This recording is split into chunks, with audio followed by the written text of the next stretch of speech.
Hey, hey. Hey, this is Shane from Jaggs Journeys. I'm back on live stream again every second Wednesday. We're on live, 7:30 p.m. Queensland time. Just want to check my mic if I could. Could someone give me the thumbs up there that you can hear me clearly? Had some issues last week at the start of the live with the crackle.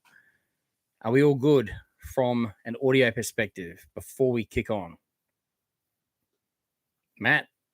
Hey, buddy. Can you hear me loud and clear?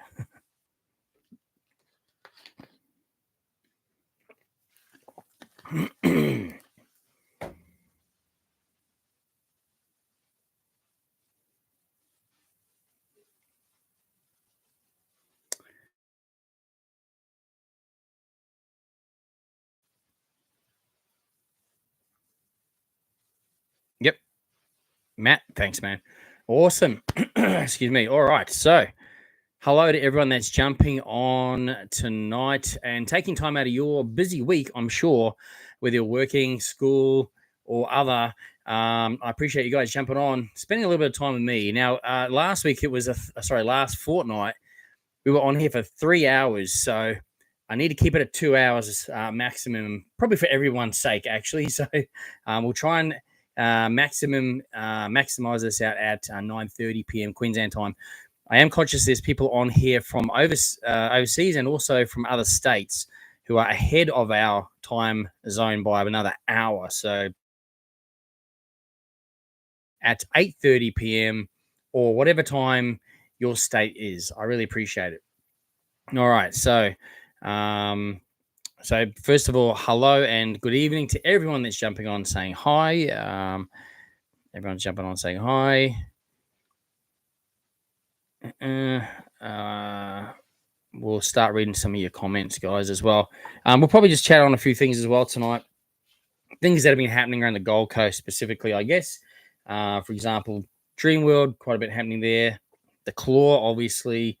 We'll talk about that. We'll talk about the After Dark there. We'll talk about Movie World Doomsday. We'll talk about Carnival as well. So pretty much that's what we'll kind of chat through. And I will do my best to answer questions, chat on anything you guys want to raise. Again, please keep it theme parks, attractions, events orientated. This is moderated. I've got 2 moderators on. So they're looking at, obviously, the chats and everything like that. So no spamming. usual stuff. All right. So hope everyone's having a great week so far. Now, who we got? So, Matt, thanks again for jumping on. Appreciate it. What is replacing villains right at Movie World? We don't know yet, unless someone on here knows more than I know, but don't know. I'm surprised they actually reopened that area up to the public, actually, because it's getting, or the theming's, or half of it's getting pulled down. I believe Lex Luthor, was it Lex Luthor? Yeah, today was pulled down. The van's gone, or the ute, the black truck out the front, that's gone. I'm hoping this stuff is going to be moved to maybe DC Rivals Hypercoaster area, because I think that I sort of feel that does need a bit more theming through there. So perhaps that's what might happen, or maybe they're refurbishing everything and doing something in the same area. But I'd like to see that area get moved to the front personally, and something. I'd like to see a dark ride actually going in that area. But I mean, anything well themed, I'd be happy with, to be honest. So we shall see. We'll wait and see. When we're here or no more, we'll obviously share that with everyone as well. So Little Mav Gaming, Jaggs, you're the best. Thanks, mate. No, you are. No, you. So I appreciate it. Thank you.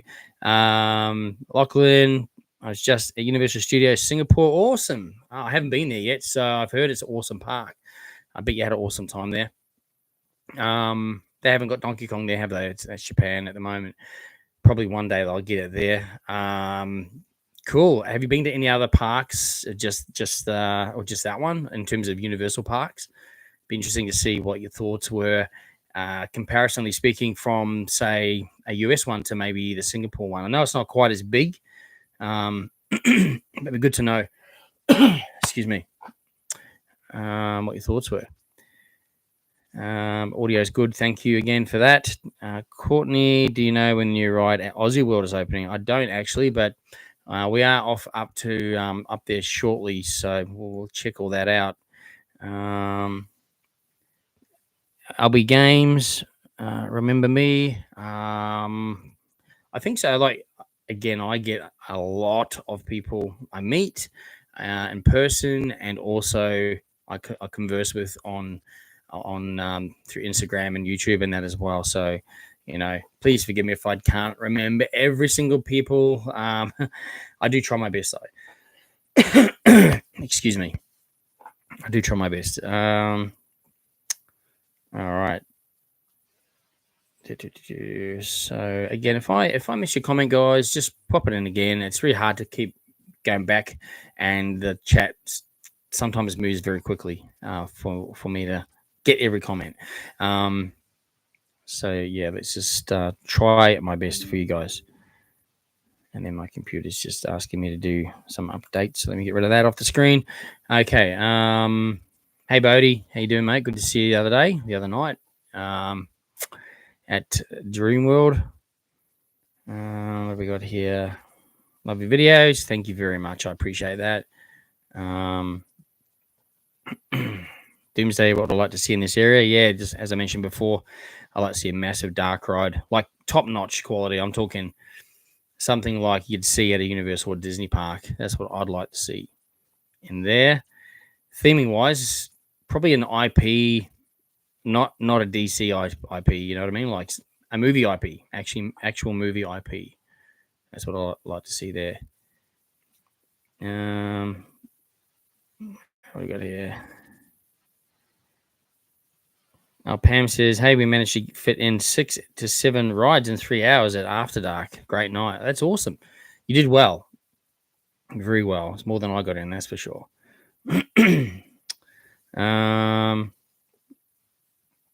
Scott, thanks for jumping on. Appreciate it.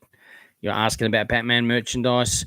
Again, just go and check it out on their website, my friend. You should be able to find it there. If you can't find what you're looking for, you are able to email the parks directly, and then they can assist you in your purchases. That's very common that they do that. So best to reach out to the parks directly for that. But you should be able to find their website online, so it should all be there. SEQ Virtual Tours, how are you? The Midweek Blues, still 2 days ago. That's it. Hump Day, Wednesdays. I couldn't go to the After Dark because I was sick for the past few days. Sorry to hear that, Rick. Sorry to hear that. Second night was definitely better. I did just drop my video tonight. I'm not sure if you guys have had a chance yet to check it out, but I dropped that video tonight. So the weather was fantastic this time around, which was great. I got my night ride in on Jungle Rush, and I tell you what, unbelievable. That ride is built for dark. That's built for a nighttime ride. Particularly, just the inside part it's just darker, and then when you come out, you sort of, it just feels better. To me, that's definitely a night ride type of ride. So you get a chance to ride Jungle Rush at night for a night event, definitely do it 100%. It is just so awesome. I loved it. But it was a great night. How much is left of the claws structure? It's just the 2 side frames, if you like, at the moment. They've removed the pit yesterday, I think it was. I just received an update actually today from, I just noticed when I got home, I had a look and I received, let's see if I can show you guys. Okay, let me just go into Instagram. Yeah, so I think that's still there. I drove past yesterday and the frames were still up there. Here we go. Okay. Yeah, I think that the unless some more has changed today, I think I posted this photo anyway. It was sent through from one of my regular followers, subscribers, and friend of the channel, who sends a lot of stuff through. Probably can't see it very great on this here. Yeah, maybe that angle's slightly better. That's the pit. The pit from where that falls away when the ride's about to start. I think it's flaring out a bit, but so that's all being dismantled and taken apart. So check it out anyway on the Instagram. And again, make sure you follow Jaggs Journeys on Instagram at jaggsjourneysau, because I post a ton of content on Instagram. I post stories every day. I post a couple of posts, 2 or 3 posts a day. And also, like I was saying, I've got a few regular followers and subscribers who very kindly send me photos and maybe some little videos and things from their visits during the week, because I can't get to the theme parks during the week. I work full time, but these people go there regularly and are able to provide regular photos and things for me. And that's, again, just to keep everyone updated, keep myself and you guys updated with what's happening. And then if there's been some pretty significant things throughout the week, that's usually when I think, okay, perhaps I'll base my video on that this week, because if there's been a lot of changes and a lot of updates. Other than that, I base my videos around obviously events and things, but also I do have a schedule of things I'm trying to do as well. So yeah, I'd say I reckon the frame will probably be removed. Well, it will be done overnight or early morning probably. So I'm guessing potentially tomorrow or the next day, or if not, if they're still doing a little bit of the groundwork, there may be by next week anyway. It won't be far before that's gone completely. Then they'll obviously flatten the land, do all the earthworks, footings and that kind of thing, and then we'll start to see progress. But as always, you'll see the progress regularly here on Jaggs Journeys. I'll always keep you up to date. So again, through the people that send me photos during the week, so I can keep you up to date there. And then usually I'll follow that up with a video at the end of the week. Depending on what else is going on, sometimes I'll do an update on that on a small video, a shorter one, and then I'll put another video out as well. So that's sort of how we run it.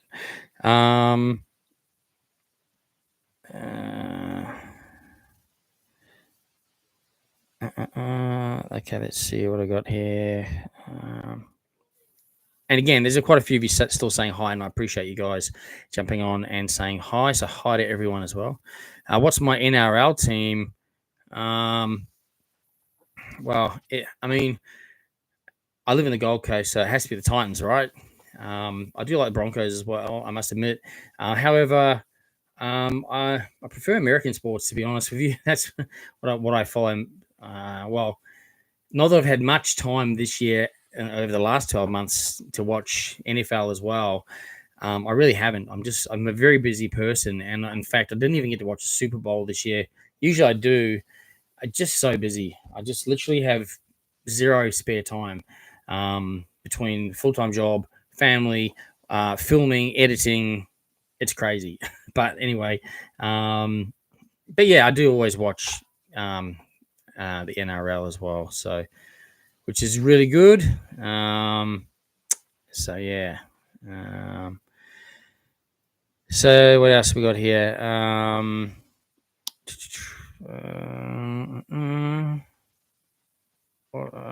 think I missed a couple of comments here. Yeah, I might have. Have you been to Walt Disney World in Florida or Universal Studios Florida yet? Not yet. No, I haven't. I've just done the LA, California side. I would love to, 100%. It's just to be honest, it's money. It's so expensive to go there, and the exchange rate is terrible right now. And like everyone, cost of living, expenses, and things. Yeah, it's just struggle. Our insurances are just gone up again. Like we just, it's like everything's going up and up and up and up. It's just, I don't know how people can actually get holiday. Like plan holidays and pay, without getting loans and things, which is what we normally do that anyway. But yeah, so one day I'll get over there. It's definitely on my bucket list. Well, excuse me, it's on my list of parks I need to get to for a holiday, but also I'll obviously do some vlogging while I'm there as well. But I find that most of my subscribers are more interested in what's happening in Australia and Australian theme parks. So when I do go overseas, it's predominantly for a holiday. Although last year my Universal and Hollywood trip was something I needed to do for me through what I was going through at the time, and went by myself and just vlogged solidly for a week and loved it, absolutely enjoyed it, and that was pretty cool. But need to have a family holiday at some point, so we don't know when we're able to get there or somewhere. Anyway, for now we'll just focus on here, but it's definitely on the draw card to get over to that side of the states sometime, one day when things get better, I guess, with the exchange rates and things. We got here Ryan, Jason. Hey mate, how you going? You're in Harvey Bay, but didn't get an invite via the email. Didn't make it to the After Dark. Okay. Did you go to the other one? If you went to the first one, usually they re-emailed a complimentary ticket to the second After Dark night. That's what happened there. Ryan saying, love the videos. Coming to visit the Gold Coast from Perth just before the June school holidays. Awesome. Hope you have an awesome time. Good time to visit as well. When do you normally go to the parks? Saturdays. Yeah, that's my day of filming. Saturdays. It's the only day I can film. I hope King Claw will have theming for the station. I'm pretty certain. We'll put it this way: the people that did all of the, I guess, the project management team that did Rivertown are doing the King Claw as well. So I've heard that there will be. I mean, it's, again, you can't do much with that ride, okay, based on what it is. But yes, around the queuing area and all that kind of thing, for sure, it's going to be good. So definitely excited and looking forward to it.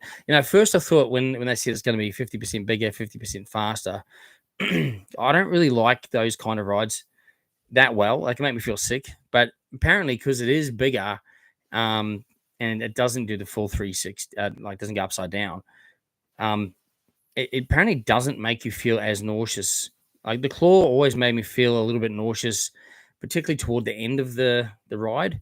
Even when I rode it for that last time a couple of weeks ago, just in that last probably, I don't know, 30 seconds or a minute maybe, I started to feel nauseous. And then probably for about 5 minutes when I hopped off, or maybe not even 5 minutes, a few minutes, then I sort of come right. But apparently, yeah, this bigger one is not as bad. So potentially, I'll have to ride it, of course. I may love it. I may hate it. Who knows? But I know lots of people love that kind of ride, that style of ride. So I've done the SX 360, Aussie World. I've done Stratosphere at Rainbow's End. Those ones go the full 360s. And yeah, I don't do great after hopping off those. Pretty much just got to sit there and suffer for about an hour. But anyway, we'll see how we go. All right. Lando saying your videos are great. Thank you. Appreciate it very much, Lee. Lando. Yeah, thank you. Sorry. Again, if I miss your comments, I'm trying to catch up with comments, and just pop the comments in again, guys. It's not a problem.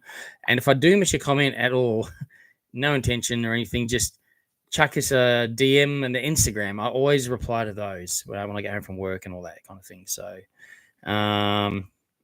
yeah.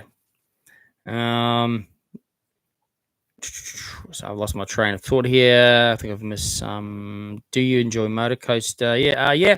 Actually, it's funny though, because depending on what shoes I wear, there's a certain one pair of like Nike Air Max shoes I wear have the Air Max sole, and it puts me over the maximum height. Well, it kind of doesn't, but what happens is when it goes to secure the ride, they say you're too tall. So, I mean, I'm 6'2" normally, but without shoes. But so, yeah, I guess when I get on there, I actually do enjoy it. I don't mind the ride at all. I mean, heaps of people mock it, and like I've heard, I don't know. I mean, I suppose it's probably not the most comfortable ride. I get it, but I think it's enjoyable. I think it's a family enjoyable ride, and yeah, I mean, that's my thoughts anyway.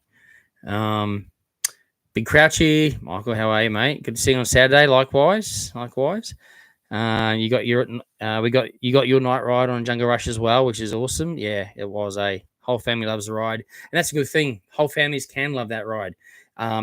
It's a great ride. It's so good, and it's so good at night time, isn't it? It's the best, definitely the best. Jordan, sorry. As a Jordan, not a whale. I went to the Looney Tunes the day the Earth Blood movie premiere and got to stay after the park for the first time in years. Oh, that's pretty cool. They did that, That's awesome. Wizard of Oz coasters are really good, but a lot of the area is plain. Yeah, look, got to keep in mind they put in 3 roller coasters into that area, so there's a huge expense just in the coasters, let alone the theming. But I still think they did a good job. Look, there's mixed feelings or opinions about that area. They had to use a pre-existing sort of layout or building structures, so it's probably not the most, I guess, perfectly laid out area. But again, the general public go in and love it, and it is what it is. I think we'll see some things evolve over time to make tweaks to that area. That's what I think. But yeah, I mean, again, it's basically you're in a precinct, so and excuse me, it's like a movie set, right? Where your eyesight level is where you sort of look up. If you look up further, then you just see the white buildings, just like you would if you're on a movie backlot. So that's kind of like how it's been done, essentially. Anyway, everyone has their opinions on it, and you could pick anything. You could pick anything to pieces.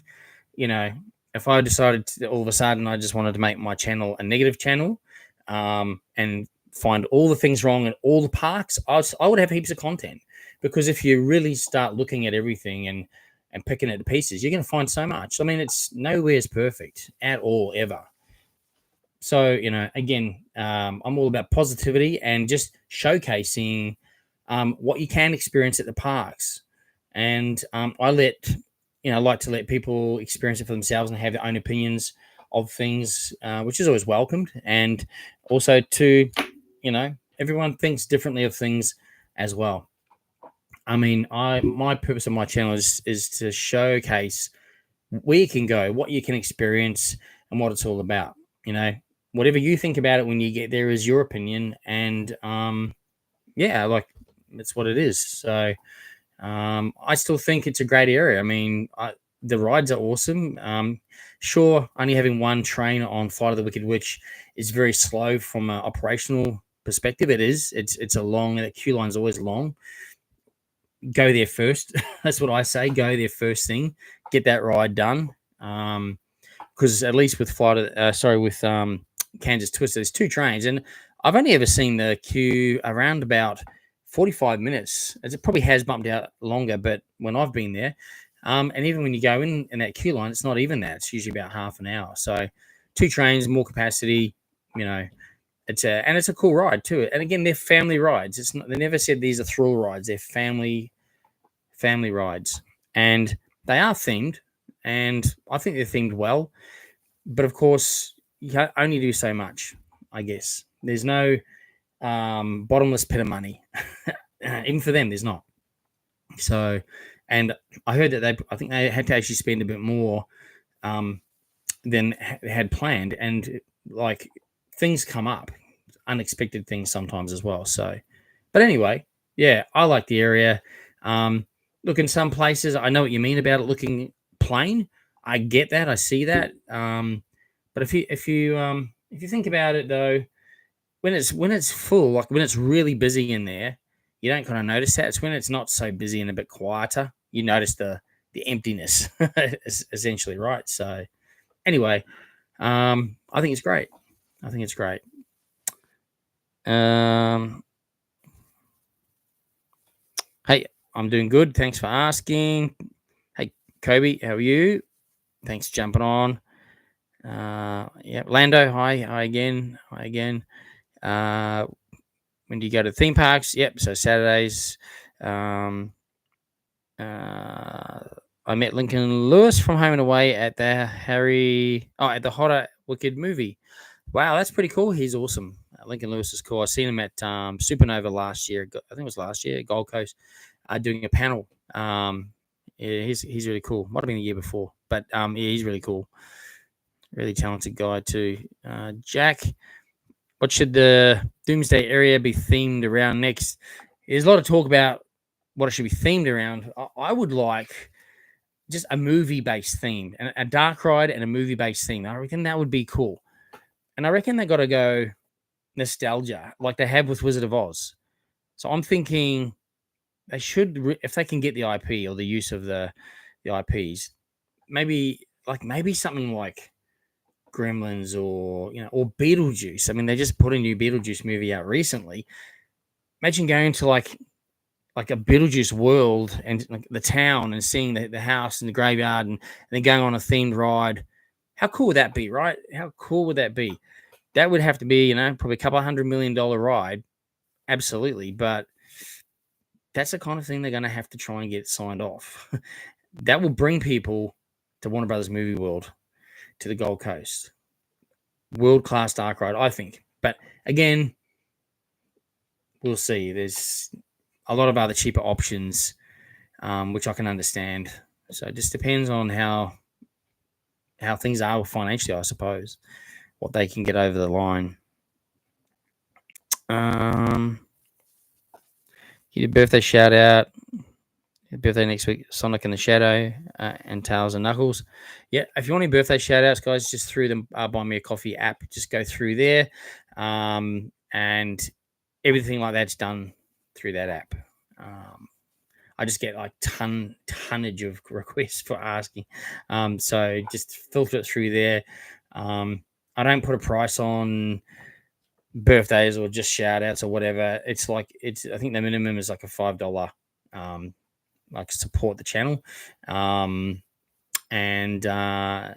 so it's just done through there. David saying hi from the Gold Coast. John? I'm not sure you. Well, hi from. I'm also on the Gold Coast. Am I going to Movie World this Saturday? No, I don't think so. Well, not yet. I'm not planning to go there this Saturday. I reckon theme it to Scooby Doo. Yeah, look, I mean, I think once Scooby's reopen, I don't think we'll need a whole nother land as well. I think the castle and the ride and the theming will be good enough.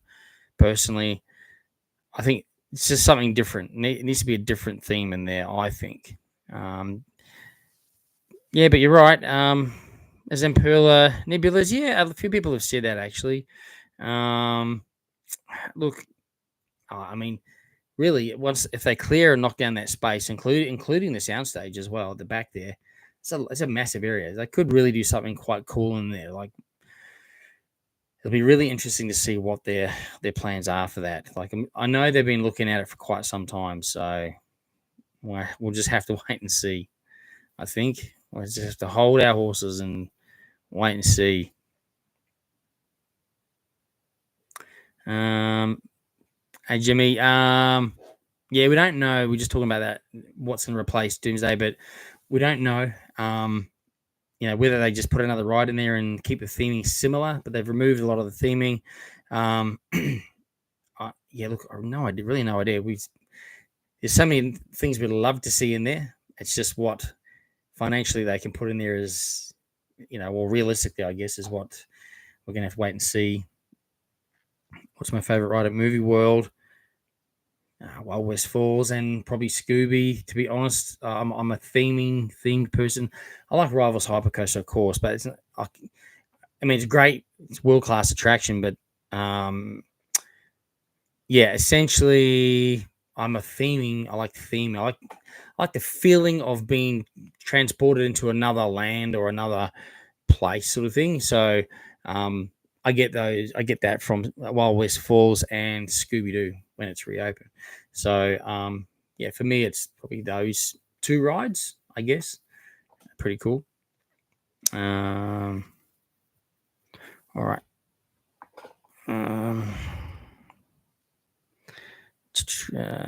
Jason saying we saw you the first night. Remember? Oh, that's right. Yes, that was. I can't remember if that was that night or what. I'm so busy. I'll tell you, I can't remember. That's right. Yeah, that's right. I did remember that. Yes, you should have got the email, Jason. The return email. You should have got a return email. However, not to worry. Okay. So I'm jumping around the comments a bit here. Lando, you're welcome. Yep. Thanks, mate. Appreciate it. If I get the chance to go to the Stratosphere and Las Vegas, would you ride the rides and do the sky jump? I don't think I'd do the sky jump. I'll be honest. I don't think so. Is that the one with the coaster on the top and then it goes over the edge and it stops like that? It tilts and then it goes up. I think that's the one, right, on the Stratosphere. I would have to do it. I would have to do it. I would be super scared, but I would have to do it. Like, I mean, that's freaky. So, yeah, I'd probably have to do it just once. It'd probably cost $50 to ride, no doubt, Australian. Have you done that actually, Jordan? Have you done the Stratosphere in Vegas? I wonder if you have. Going to Movie World tomorrow. Valentine's card for Wicked Witch. That's cool. I like that. And Glenda. That's awesome. That's pretty cool. Going to SeaWorld Carnival on the March the 1st. Going to try the seafood.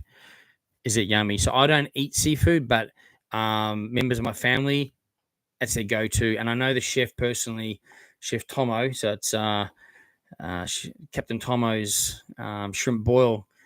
And I tell you what, it is amazing. Like that dish is packed full of food, and you get quite a lot of prawns. Like my wife actually had it, and she said, I think she said she had like 9 or 10 prawns in that one little dish with like so many like potatoes and corn and chicken. I think, what, did I have chicken in it? No, I'm not sure if I had chicken in it. Maybe, but everything it had in it just was jam packed full of it. And then you get the Louisiana dirty rice as well this year. I think it's underneath it, or over the top or underneath it. I can't remember, but it's good value, definitely. You should get the festival flavor pass as well, $32.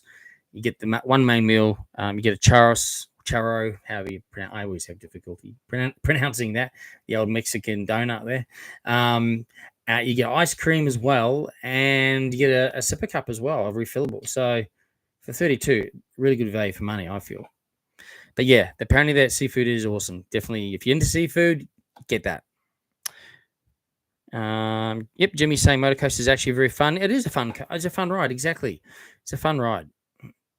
You take it for what it is. What I say. If Movie World is going to replace Doomsday for a seating area, I wouldn't be surprised because Movie World does need more rides. Excuse me. Yeah, I don't think. Well, at the moment, it's just you just walk around and yeah. I'm just surprised they kind of reopened it after being cordoned off and removing a heap of stuff. And the reason for that is my thoughts is always if I'm from overseas and I'm coming to Australia for the first time and Movie World for the first time, and I walk in that area, what am I seeing in that area at the moment with no signage explaining what's going on?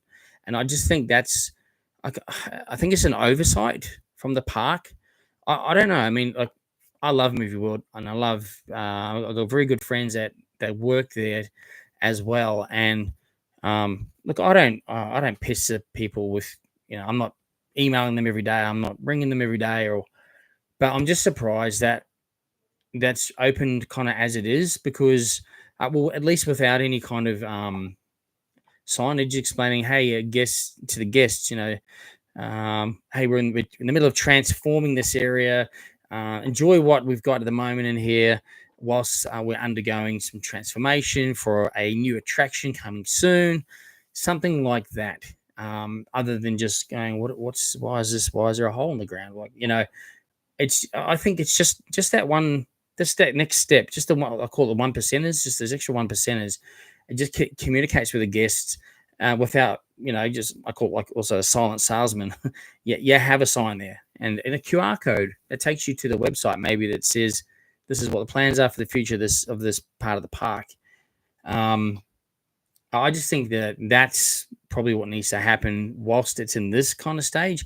Look, even if they don't know what they're doing with the area, just they probably need to say that hey, this area is undergoing some changes. New attraction will be coming in the future. Stay tuned to Jaggs Journeys and Movie World's website for future updates or something. I don't know, something like that. That's just my personal opinion, but everyone has their own opinions. So we'll have to see what happens. Are you going to Movie World this Saturday? I think I read that comment. No, I'm not. Well, not at this point. Motor coaster will be the next major attraction to close at Dreamworld. Laugh out loud. And I'd assume they'd expand Rivertown into that area. I mean, look, it would make kind of sense that Rivertown expands into that area, but also they could expand into the river. So, heaps of people are saying, "Oh, I hope the pedal steamer comes back." Well, I can pretty much guess it won't. But what might go in there, and only because they've kept the wharf pretty nice and refurbished, right? So, and if you go into Jane's restaurant and you look at the bar, it's a boat bar. It's a long boat with a red and white striped canopy on top. Very similar to Disney's Jungle Cruise type style of boats, which if you can think about Disneyland, probably Disney World, where the Jungle Cruise rides are, there's a number of the smaller boats, I don't know, 8 boats, 10 boats, 12, whatever. They go around the river, and then there's animatronic animals and all that. I reckon that's something that they're probably planning in the next 3 to 5 years. That's, again, my opinion. I haven't heard any inside goss or anything like that. That's my opinion. They'll expand there. The island in the middle, it's not protected or anything. I reckon they'll do something with that. Potentially a ride could go in there, even, maybe. But yeah, look, behind the gift store, that whole area, wouldn't it be great to see a massive water log ride, something like that going in there? I think that'd be cool. Again, motor coaster, it's a fun family ride, and okay, look, theming wise, it probably is sort of odd now, kind of, but yeah, I think maybe they might get rid of that. It's quite probably high on the list, but I don't know if it's an immediate priority. But it'll be on the list somewhere, no doubt. It's been open now for, I can't remember the exact day, but there's quite a number of years. I think would it be 20 years or would it be 15? I haven't got the data. Someone on here will go straight away. It's been open for so many years. So we'll find that comment when we get to it. Just got to turn my fan on, guys. It's very warm tonight.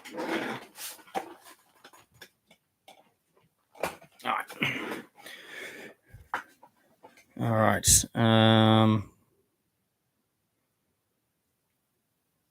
Okay.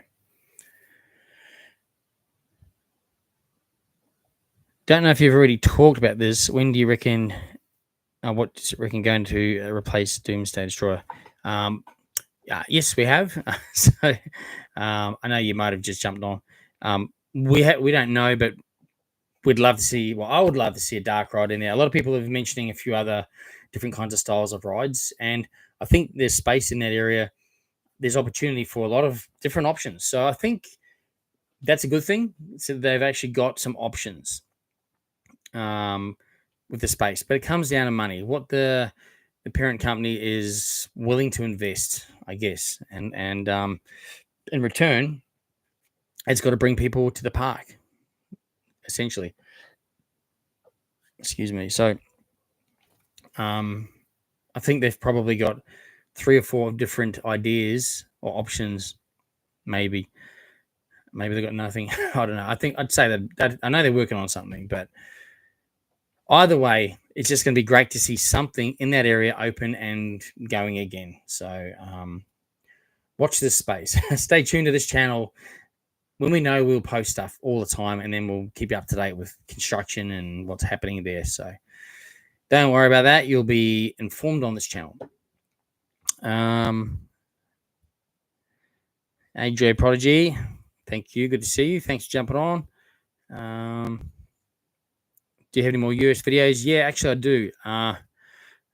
Only probably 2 more. I think it was. I've gone through them all now. I'm still obviously there's more timely things that happen in between, but yeah, there's the Water World stunt show to come, and it also includes a Fall Guy stunt show, like a pre-show. The only thing with this video is I couldn't control where I was seated in the venue. It was a busy day, and I was, the stadium had already, they filled it a certain ways. So where I was seated was sort of like right on one of the sides, and I really wanted to be in the middle. So I was up quite high at the back. So good thing I didn't get wet, which is good. But it makes the video harder to watch or enjoy. So, but anyway, it'll be a video, and I don't know when that will come out specifically, but probably soon. I'll try and get that one done, and then I've just got a video of me going to another diner there, Bob's Big Boy Diner. So it's just basic. It's a short video out for lunch. I'll probably just drop that as an extra video soon. I've just about finished that one.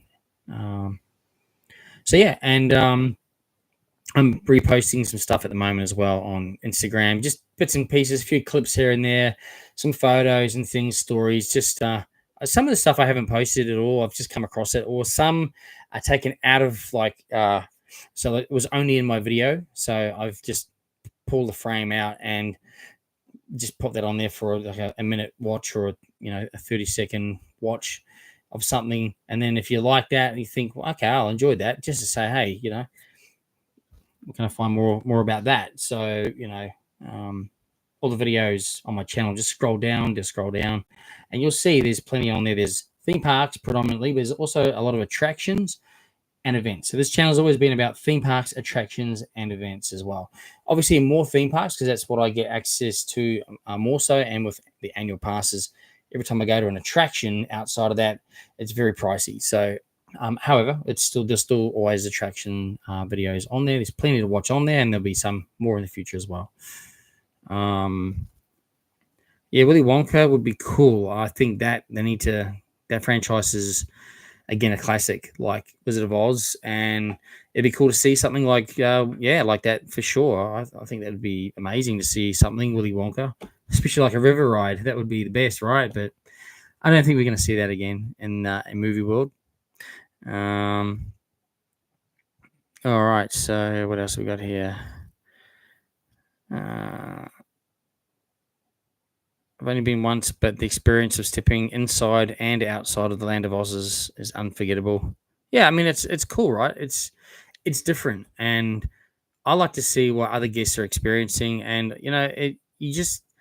everyone in there is happy and really actually enjoying it, and the characters in there are amazing as well. So again, yeah, I just think we got to take it for what it is. I think they've done a great job of the area. It's not perfect. There's certainly opportunities for some improvements. And I don't know why they left the Arkham security sign behind that photo drop where anyone can just walk in and have a look at. I don't know why, but anyway, we'll see if that stays or goes. But yeah, it's still cool. Like every time I go in there, I love seeing the castle, or the Wizard's castle, I guess. I love seeing the characters in there, and the rides are cool. I really like the rides. Do they still have no sitting in the Wizard of Oz area? Yeah, I don't think there was. To be honest, I think there might have been another bench seat, perhaps. I think, but I didn't notice too many specifically. Sorry, yeah, I wasn't looking for it. I suppose it's a hard one because a lot of people do like to wait while other people are on the rides, and then a lot of people end up in the Wizard of Oz, the castle there, in that big massive room, air conditioned, and they just lit it all around the floor. It kind of looks bad, to be honest. You walk in there's all these people just lying all over the floor in there. It kind of looks bad, and it kind of ruins the feeling of it. But I get it too. There's nowhere else to sit down and cool down, so people are gonna want to get out of the sun and in the shade and in the coolness in a hot day. So, yeah, maybe that's something they can look at in the future.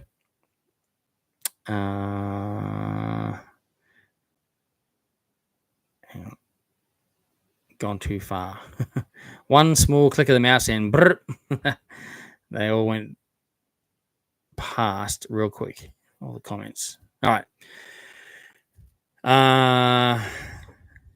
Bodie, won't be at Aussie World this time around. Have loved to come. However, I have to move houses in the last 2 weeks. That's fair enough, mate. Moving house is a costly exercise and a very exhausting exercise. So understandable. But that's all cool. Liam, do you think they'll do something to the Old Star Cafe? You went inside there last year and it was still a lot of stuff in there. As we speak, it is getting work done on it and becoming a new venue. So I don't know exactly what the final theme or I'm not sure exactly. It is definitely going to be a food and beverage outlet. Maybe a restaurant or cafe or something like that. But I do know for the likes of like Fright Night this year, they had, or last year now, they had I think it was called First Bite, the event cocktail party in the courtyard at Rick's. Well, I believe this will be done in the next few months, and come Fright Nights, those event or pre-event things will be done at the front of the park inside there, and so they're inside their own little venue. So that's going to be really cool and exciting, and I can't wait to see that. So anyway, when we know more, again, stay tuned into this channel, Jaggs Journeys. Make sure you follow me on Instagram as well, at jaggsjourneysau. We'll always be posting photos and updates throughout the week and videos weekly as well. What are your thoughts on Superman Escape?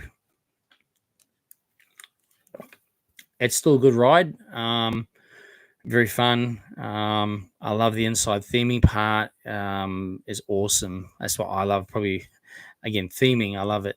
But then the launch is 0 to 100 k's an hour in 2 seconds is pretty cool. Some pretty awesome G-forces on that coaster too. I tend to sort of feel quite faint in a few parts there, like the G-forces. So, but it's fun. And at the moment, it's closed.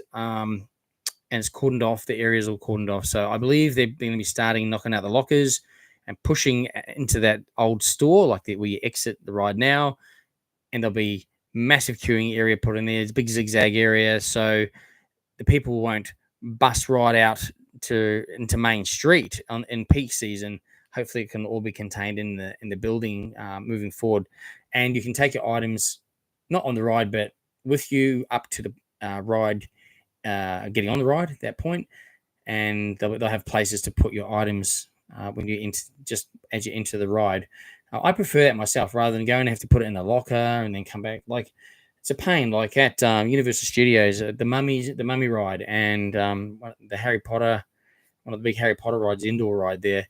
You got to put your stuff in a locker, and people are scrambling around. It's busy. It's on a hot day. People are sweaty. It's stinky. In that area, and people are pushing to get a locker, and it's just a nightmare, really.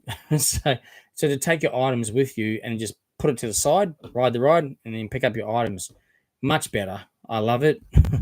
Less hassle. I think most people feel that way. as well. So that's good that they're doing that at Movie World. So for Superman, which is pretty cool.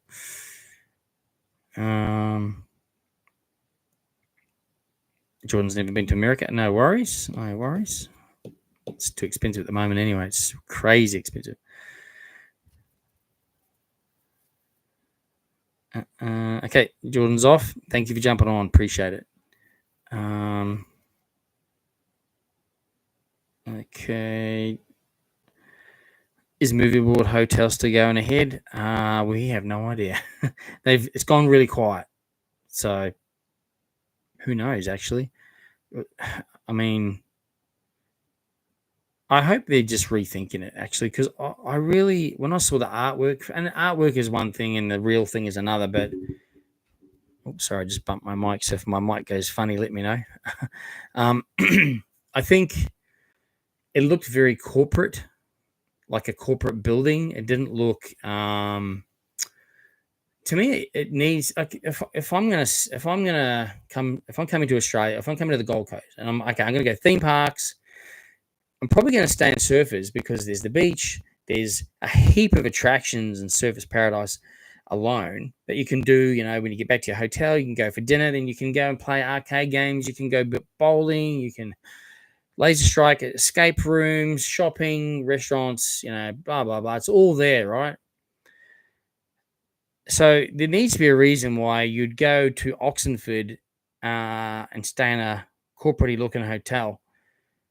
I think it needs to be a family resort. Now, I could be totally, I could be wrong. Like the inside could be totally family themed resort. I'm not sure. I never really looked into that far. It looked very corporate. So like a hotel you'd see in the CBD somewhere, maybe. That kind of what it looked like. But you kind of had the Village Roadshow logo on that, rather than having like Scooby Doo or Batman on the side of it. You know what I mean? Like to me, it should be that kind of a thing. People are going to go, hey, we should stay at that themed hotel up there because that looks cool. But there's got to be, you know, inside that hotel, there's got to be like the little arcade and there's got to be like a little mini food court or something, you know, that keeps people there. That's what I think. Obviously, pool area and all that sort of stuff. So I think, I don't know, maybe they've rethought it and gone, hey, maybe we got this wrong. Maybe it doesn't need to be that. It needs to be something else. Maybe they said, look, Shane from Jaggs Journeys reckons we should do this. No, I don't think they'd say that somehow. But I'm sure many people have maybe had suggestions. But, I mean, I'm just a nobody anyway. Like, you know what I mean? Like, my opinion doesn't matter. Whatever they've decided is obviously what's going to happen. And, again, like, everybody else has an opinion of it and what it might look like or what have you. I just hope it's good. If it's still going ahead, I hope it's really good and gives people a reason to stay up there for sure. When do you think would be the best time to go to Dreamworld? When it's least busy, if you know. Look, outside of school holidays is always a good time. However, the only disadvantage is you got to check the ride maintenance schedule because that's when they tend to put their rides on maintenance schedules outside of the busy periods when they've got least demand for things, right? So if you're like, I've got to ride Jungle Rush and Steel Taipan, that's my main goal. Check the maintenance schedule for when you're planning your trip, like while you're in the planning stages, because if they're on maintenance and you're planning to go there, but you haven't booked yet, then that's a good thing. Then you can go, okay, maybe I need to move the booking to when it goes, back up again. Although I wouldn't go the day, because I've struck it before. I've gone to New Zealand and the log ride was down on maintenance. And it was supposed to open the day that we went, the only day we had, and it didn't open. It didn't open for another week. So missed out. But that's, I'll just wait kind of thing. But the good thing is, usually Dreamworld doesn't seem to have too many rides down at once. I think their schedule seems to be quite, like, it flows well. Movie will try and do the same thing as well. And the other parks, they try and, stagger the maintenance, which obviously they need to try and limit the impact to the guest as much as possible. But then sometimes it's unavoidable. So anyway, I always say check the ride maintenance schedules. It's all online. Check them out. And then outside of holidays, when you go at like peak, like December, January, the place is so busy, and fast track tickets are very expensive. You'd have to really buy like a 5-day pass, just if you didn't have fast track, just to get on everything, have multi rides on things and that kind of thing. So I know a lot of people can only travel during holidays. I get it. But then maybe the June, July holidays aren't as busy. September holidays are busy, but they're not hectic like the December, January. December, January is like the peak of peak. So keep that in mind. Thanks, Matt. Thanks for jumping on, mate. I appreciate it. Have a good night. Sam, Tokyo Disney Sea is absolutely mind-blowing. I've heard that, actually. Look, Japan's been, that's been on our bucket list for, excuse me, that's been on our list for probably about 3 or 4 years now. We just haven't got there. But, I hear that even Tokyo Disneyland and Osaka Universal, but Disney Sea, I've heard that is just mind-blowing. So, and look, the exchange rate is actually really good with Japan, and I know often they have some cheap deals with return flights for free and all that. So it kind of makes more sense to do Japan. We'd love to do all the Asian side. So, we'd love to do Singapore, Hong Kong, China, Japan. It's all money. Money. You gotta have the money. So, we work just normal full-time jobs, not anything elaborate and high paying or anything. So it's like most families, paying the bills, trying to save money. YouTube doesn't make a lot of money, by the way. It makes a little bit of money, enough to fund me into the tickets, theme park tickets, annual passes, new equipment, filming equipment, editing softwares, subscriptions for things like that. And the buy me a coffees are the same. That all helps go into that pool. Yes, I drink coffee, but it also helps support the channel in other ways. So it's supporting the channel. And it does also help me get to, when I do travel, then anything I do with Jaggs Journeys, like for ticketing and all that kind of stuff, it's all used there as well. So it helps for sure, but it certainly isn't enough to, kick back and relax and retire. Unfortunately, but anyway, one day it could be a dream to do this full time and just travel when I want, wherever I want. But yeah, it's for me, it's enjoyment. It's a hobby, and I'm just happy that a lot of people like to also enjoy the content and follow along as well. So I appreciate you guys. So hopefully we can do more travel at some point in time. But yeah, I'd love to get to Japan. Sounds incredible, and it's been on our list for quite some time. Your vids are really good. They are fun to watch. Thank you very much. I appreciate it. I try to make them a bit fun. I mean, I'm not the best YouTuber out there. Like, I'm not the most professional, or don't have the best equipment, but it is what it is. It's me. So if you enjoy it, I thank you for that. It's my style. It's how I like to, present my what I film, and try and get also the details across to you guys about experiencing these things and what they're about. And this is a positive channel, by the way. So I don't sugarcoat anything. It's more about keeping it positive, because it's important that people watch it and go, oh, cool. Maybe we'll go there and experience that for ourselves. And then if you have a bad experience, like, you shouldn't, but like sometimes things go wrong on a day. It just happens. And then that's just, what you'll work through on that day. I've had not great days, at international theme parks before. It happens. Things happen. Like, it's just normal. So this is a positive channel. So always just try and just showcase what's available, what things are like, and you guys get to experience it when you get there. I never really show the full shows. Where possible, I kind of like cut them down a little bit, put some other music in that's usually for royalties, so I don't get copywritten. But also then when you go and experience that show or whatever you're watching, it's actually different. And because it's always different being there and experiencing it for yourself, I think. So, yeah. Rick, so I've never been to SeaWorld Carnival, but when I watched your video, to me, it looks similar to Spooky Nights. So, yeah, yep, I guess it's a similar type of event. And obviously, the show is a similar show, right? Except instead of having monsters on stage, you've got all the different, the Rio de Janeiro, Mexican, African, New Orleans dancers and performers and music. I love that. It's just the vibe's awesome. I prefer it to the Spooky Nights one personally. The Spooky Nights show is amazing, by the way. I love it. It's cool. But for me, that at the end, it's such a high energy performance. I love it. It just makes you feel good, I think. SeaWorld always looks good at night. Yeah, it's similar, but obviously just a different theme overlay. It's still a great night. I still enjoy it. I just wish they'd put a bit more effort into maybe a few more additional food stands that are different food choices, like Movie World did originally when they first had their first carnival.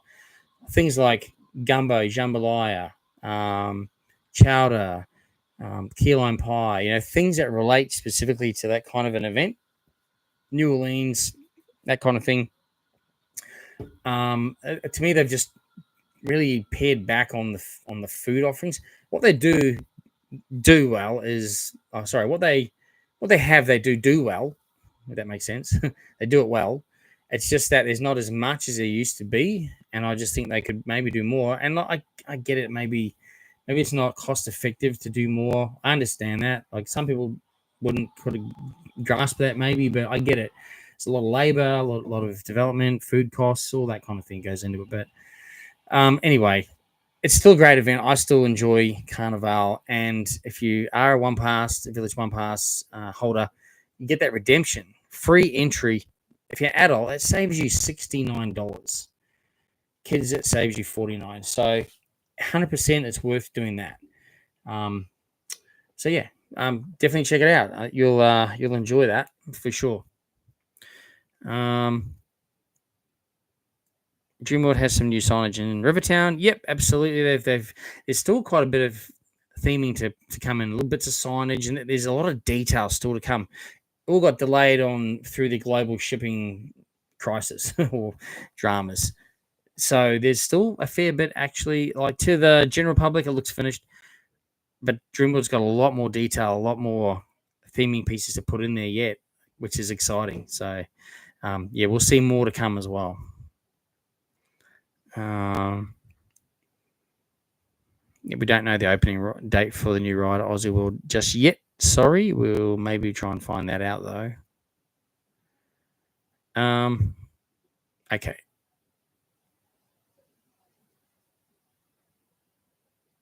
Movie World is good, and Wet and Wild and Wizard of Oz. Yeah, they're all awesome, eh? Really cool. How many more years do you think the Gold Coaster has left in it? When you're riding it, it doesn't feel like many, but because it's kind of rough still, right? But look, I mean, if they're maintained like as they are, yeah, I don't know. It could go. I mean, like an old car, if it's maintained forever, it could go forever. It just depends, I suppose. Depends what the bigger plan is for that ride. Eventually, they'll probably retire. I mean, that ride's been in here, there, and everywhere, but it'll probably get sold off somewhere else as well. But yeah, it's still cool for now. I don't know, maybe 5 years, maybe. I think they do.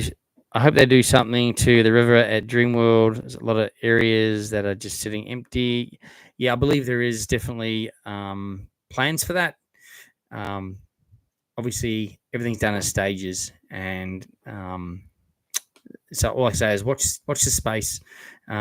Stay tuned to the channel because I'm there regularly and do as many updates as I can to keep everyone up to date. How long till Wallabies Falls gets refurbished or changed completely? I think I heard somewhere that it might be getting refurbished soon. But the thing is, every time it is down on maintenance, they're refurbishing parts of it anyway, right? So, so there's always an ongoing maintenance program for that one. So, yeah, I really don't think they're going to get rid of that ride. It's iconic. It's to me, it's awesome as well. So yeah, I think that will stay, but they'll just they'll keep it maintained. That's what I think. They'll keep it maintained.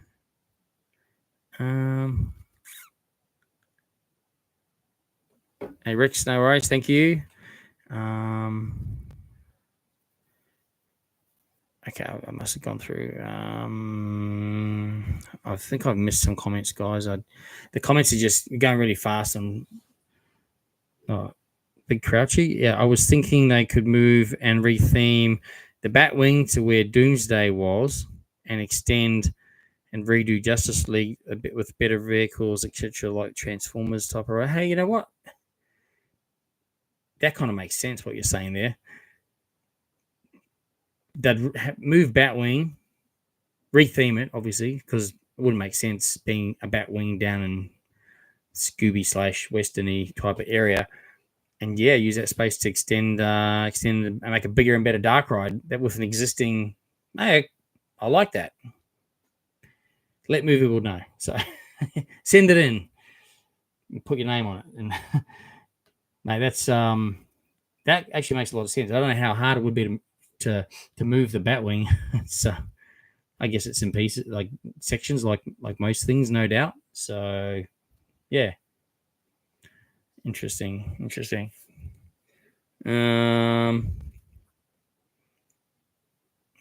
Sorry, I think I've lost track again. I think oh, sorry. I still can't believe that as soon as you finish the last claw ride, that they started to pull it apart. Yeah, well, that's the thing. So, yeah. So those of you that you probably all know, but yeah, I was lucky enough to be invited to the very, very last claw ride. So the public got to ride it for the last time on Australia Day, and then on the Tuesday morning after Australia Day, invited people only. There were some competition winners in there. They had the sunrise weather guy, whatever, or the sunrise news. So we rode it for the absolute last time, like one last ride. As soon as we'd finished and they'd shut the operation down, they got the truck starts backing in the hoarding or the fencing. Literally straight away, they start sawing the fences down. Bang, bang, the fences just boosh, boosh, boosh, boosh. I'm like, whoa, it's crazy. Like it is actually happening, straight away.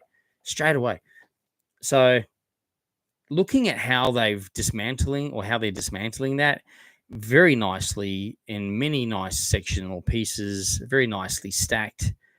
I think that's been sold. I'm pretty confident in saying that has been sold. Because you remember when Arkham Asylum was dismantled, it was just cut down. It was just because that was scrapped. That was scrapped completely. So, yeah, it's interesting. I've heard a couple of, like, someone said, "Oh, it's definitely not going anywhere else in Australia. It's going overseas." So there's a strong chance it's going to another park overseas. And then I did hear from a very reliable source, but not from the horse's mouth, if you know. So not specifically someone from Dreamworld or anything like that, but I heard from another reliable source that potentially it could be going to another park in Australia, within Australia. So either way, it's been sold and it's going somewhere. And obviously, it won't appear as the claw because that's Dreamworld's thing. It would no doubt get refurbished, rethemed, and set back up again. So, yeah, we'll just have to keep our eye on that too and see where it ends up, I guess. So it's pretty interesting. But yeah, it was pretty crazy that they did that. I could. It was straight away. It was pretty funny as. Jimmy's off. Thanks, Jimmy. Appreciate your time.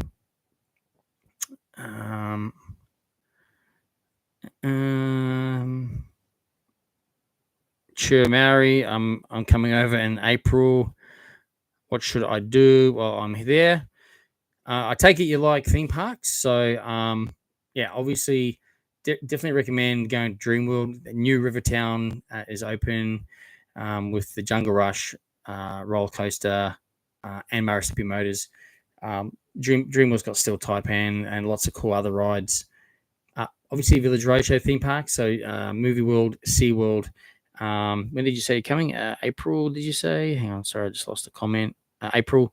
The weather's still pretty warm here in April. Like it's still it's still warm enough to swim, I reckon. It is pretty much the last month that they close Whitewater World, but Wet and Wild is open all year. It's still pretty warm here, to be honest, in April. So yeah, I'll do water parks, Movie World, Sea World. It's definitely worth doing. Dreamworld, definitely. If you're into animals or if you've got family, young kids in that, Paradise Country is pretty cool as well. Even Currumbin Wildlife Sanctuary is awesome down the bottom southern end of the Gold Coast. Look, there's plenty of other things to do. There's service. If you're staying in Service Paradise, there's stacks of attractions in there. If you scroll down on my channel, Jaggs Journeys, on YouTube, there is a video there, 35 attractions to do in Service Paradise. And look, trust me, that's probably not even a quarter of what you can do. There's so many more in and around Gold Coast as well and surfers. That's only a few around the main sort of part where the hotels, I guess, are, or where the main hub of Service Paradise is. So, yeah, there's heaps to do on there. And when you get here, there's tourist information places with booklets and vouchers. You can get discounts on things. There's heaps of cool stuff. It depends if you want to also travel a bit further to the sunny coast. If you want to do Aussie World, that's another cool park. It's more like a Rainbow's End. Actually, it's probably not quite a Rainbow's End, if you know what I mean. But it's still a cool little park, that one. But anyway, do some searching on my channel. There's heaps of videos on all the theme parks and stuff. And if you've got any other questions, just chuck us a message in Instagram. When do I think Scooby reopen? I think June, July, but I've heard they've come into a few issues. It's not Movie World's issue. It's Mac Rides. Some of the parts used to come out of China, I think, and somewhere else, and that they can't get anymore for some of the things for Scooby. So they're having to redo and spend a bit more money on a few other things that wasn't planned. Anyway, it's they're still hoping to open it this year. So if it's not ready for June, July, then probably the September. They'll always usually align it to school holidays. So September would be the perfect ones to open it at, September, October. So it could even be then. If they're still having some challenges, it could even be December.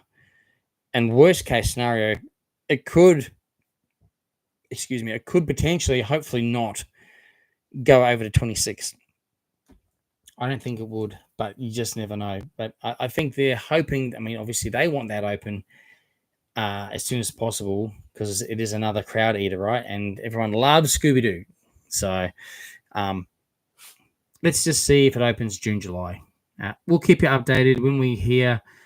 We'll post information, we'll probably post video as well. So again, stay tuned to the channel. Please don't forget to share Jaggs Journeys on YouTube with friends and family, people that also enjoy theme parks, attractions, events. I have weekly videos on here, put a lot of time and effort into those videos for you guys. And I do post regularly on Instagram at jaggsjourneysau. Lots of information comes through to me from other sources during the week. So we post those things on there to keep you guys up to date during the week.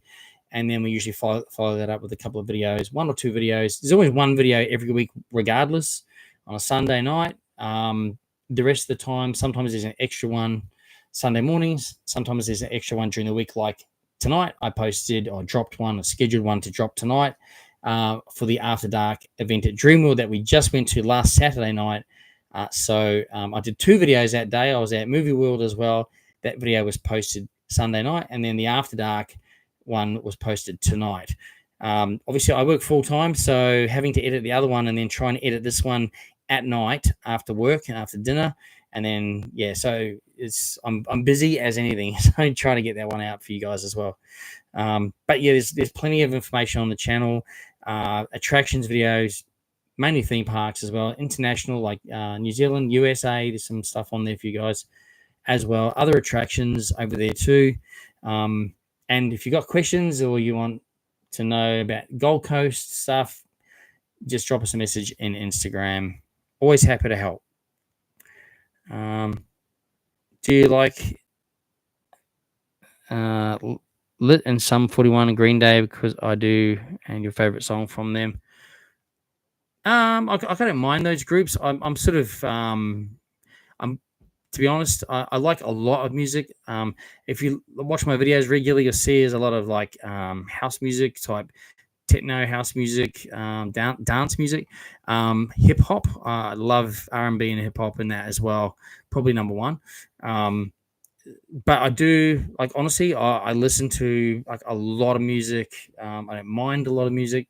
I like everyone to have my preference, so I definitely don't mind those bands at all. But I wouldn't say I'd have favorite songs from them. I don't mind their music at all. But I just probably don't have a favorite specifically. Let me see. Sorry. So yeah, I'm not sure. For the rest of your questions on them, I'm not too sure. Sorry. Okay, sorry guys, my scroll feed just flicked right up. Okay. Have I ever been to Legoland? No, I haven't. Definitely would love to though.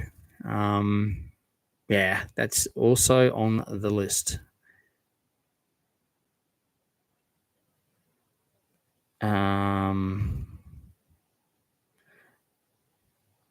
You need to collab with Grego. It was also meeting him. Actually, we have been communicating. He sent me a couple of emails and stuff, but yeah, look, we've had a bit of a chat about that, and I think there's an opportunity. I mean, I wouldn't want him to think that I'm trying to get in on his thing. It's like I sort of said, hey, it'd be cool if you maybe come with me one time then have a look at some theme park foods. That's bring him into my world kind of thing, which is what sort of happened at the Dreamworld night market when I met him. He was there for the wrestling. He wasn't even there for the night market because the wrestling was a second paid event that was on in the convention center. And I spotted him, and I've been following and watching all his videos for years and years and years. Like, just awesome. If you don't know what I'm talking about, it's Greg's Kitchen on YouTube. And I tell you what, you have to watch him. You have to follow him. He's a Gold Coast guy. Really nice guy as well in person. And he does food reviews like in his car. He also does some cooking stuff at home in that as well, which is cool. But he's really got an awesome sense of humor.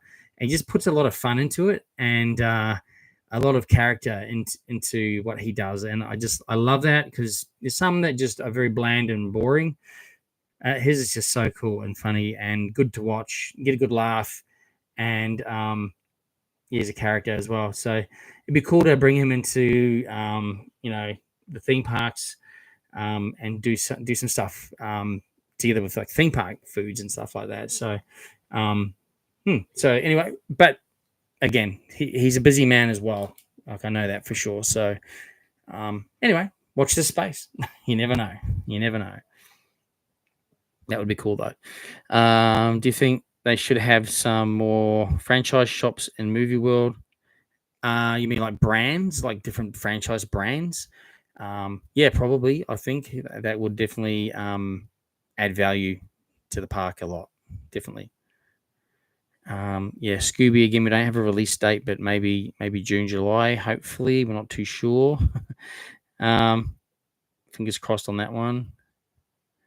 Sorry, I think I just missed a comment here from Jay Prodigy again, mate. Sorry. Was it say if you don't know, lit they sing my own worst enemy, miserable and ziploc or down and bitter or I'm not too familiar. Sorry, mate. Not too familiar. Although again, I do like some 41 and Green Day music. 100%, mate. Yeah, but again, I'm pretty open to a lot of music actually. So yeah. And again, sorry if I've missed anyone's comments. Not intentional. The chat just goes, so it stays still for a while, then it just flicks up. So if I missed it, just pop it in again. If I missed it completely, apologies. Just chuck me a message on Messenger, and I'll always get back to you guys. So yeah, just sometimes it's just hard to see this. I'm trying to catch as much as I can in the chat there. So so where are we at? Okay, so Anton, hey mate. You've had power outages. That's no good. Has there been storms? Has that caused it? Because I know there were storms forecast for Gold Coast. I haven't heard any where I am, but you never know. I'm near Movie World, but I haven't heard any. There was supposed to be some. What's planned for the old Tower Terror load building? Well, I know there is plans for that. I can tell you there's definitely plans for that. I can't tell you what it is because, again, it was sort of shared in confidence. And also, sometimes these plans don't come to fruition for many reasons. So I'd rather not say because if it doesn't happen, then people get let down, right? So, and we don't know when it's specifically, going to go ahead or even if it will go ahead. But something is definitely earmarked for that space. The missus was stoked to hear her birthday shout out. No worries at all. Yeah, I'm glad she had a good birthday. I hope she had a good birthday. Yeah, my pleasure to do the birthday shout outs. No dramas. Hey, Jason, what's a better theme park in Queensland between Movie World or Dreamworld? You know what? I think years ago, you'd probably have a clear winner there. But honestly, now, quite honestly, I don't think one's better than the other. I think they're both awesome parks for what they have to offer. They're different. They're completely different. They're totally different. Different rides, different themes, different feelings that you get when you go to those parks, different food offerings. I would, look, it's, when I go to the parks, I enjoy them for what each of those parks are. So like when I walk into Movie World, I'm all about seeing the characters, the Batmans. I love seeing Batman. And if Batman is watching, which I know sometimes he does, you're awesome. Keep up the great work. And it's awesome seeing the cast, Batman, all the characters, themed rides, heavily themed there. I love that. Lots of shows always going on, and professional, themed character shows, IPs we all love, like DC, that kind of thing. So there's a stunt show there. It's cool, SeaWorld's got awesome show on the lake, and they do awesome events and shows, and they have other dolphin shows and cool rides like the Leviathan coaster is one of my favorite roller coasters at SeaWorld. And I love the relaxed feeling of SeaWorld, that you don't get at Movie World. Movie World's really, in your face. It's loud, it's noisy, but that's Movie World. Wizard of Oz Land, it's another new addition, and hate it or love it, I think it's still a cool land with some great family rides. And Dreamworld, a whole new river town, a whole brand new, built from ground up themed land, which I love. It is so awesome. Awesome attractions and rides in there. So I don't actually have a favorite. I would have to say that I enjoy each park for what each park has to offer, and each park is different. I don't think you're comparing apples to apples, if you know what I mean. So some people are more just, DC, like big roller coasters and that, and they go, I'm Movie World all the way. And that's some people like that. Other people are just like they like the feeling of Dreamworld and the nostalgia and the new areas and all the food they're doing. The Jane's restaurant's amazing, which it is. So so they're just different, So that's my opinion. Everyone has their opinion, and some people will say, nah. this one's better, and that's perfectly, fine. So, but that's my opinion there. Bright lights. Hello, thanks for jumping on. Sorry, I'm just gonna scroll back up again.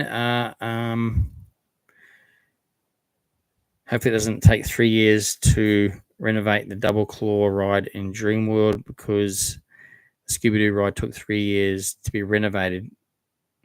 Yeah, no, the King Claw ride is. Are you talking? Oh, sorry. Are you? So double claw ride. You mean the King Claw? That's due to open at the end of this year. Like, that's going to open at the end of this year, no matter what. Thanks, Jimmy. Thanks for jumping on. Appreciate your time tonight as well. Wet and Wild had heated pools. So they had heated. I think the word isn't probably heated. So from my understanding, in wintertime, they can alter the temperature of the pools, and it's just by a couple of degrees. I don't think you don't go in there and go, oh, these are hot pools.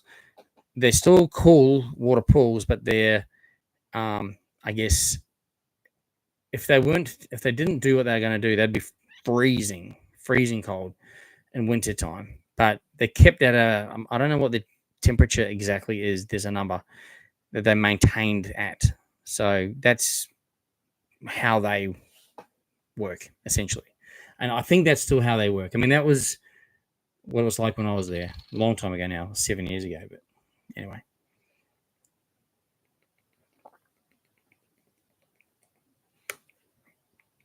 Randall's saying, I think Dreamworld is now the best theme park in Australia. It's normally Movie World now, but it lacks a lot. So you watch, big things will be announced soon at Movie World. Yeah, look, I think they're probably feeling the pressure, and they know they've got some opportunities there to, their hands being forced with the likes of Doomsday. They've had to pull it down. They've had to get rid of that ride.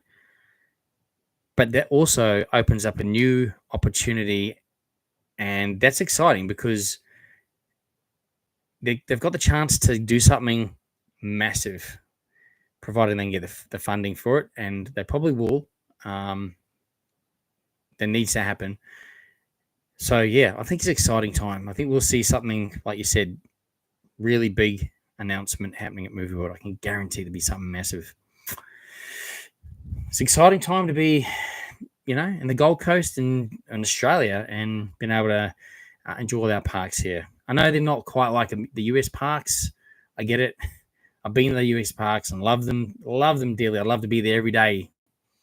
But we've got to do, make do with what we've got, and we're lucky with what we do have. A lot of countries don't have, or states even have theme parks. A lot of states in Australia. So, we're pretty lucky.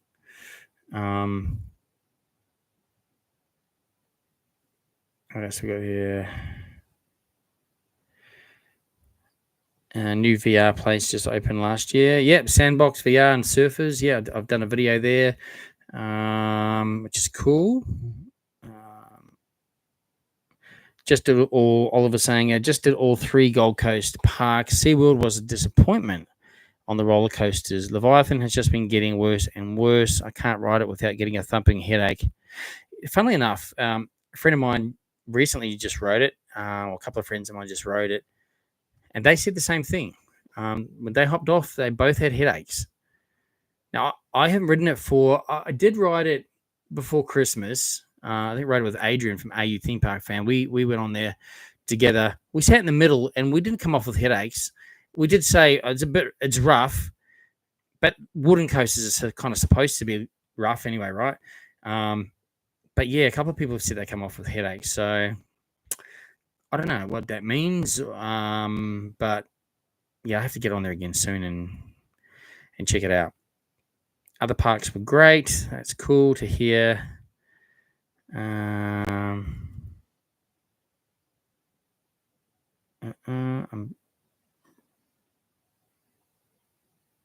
G'day from New South Wales.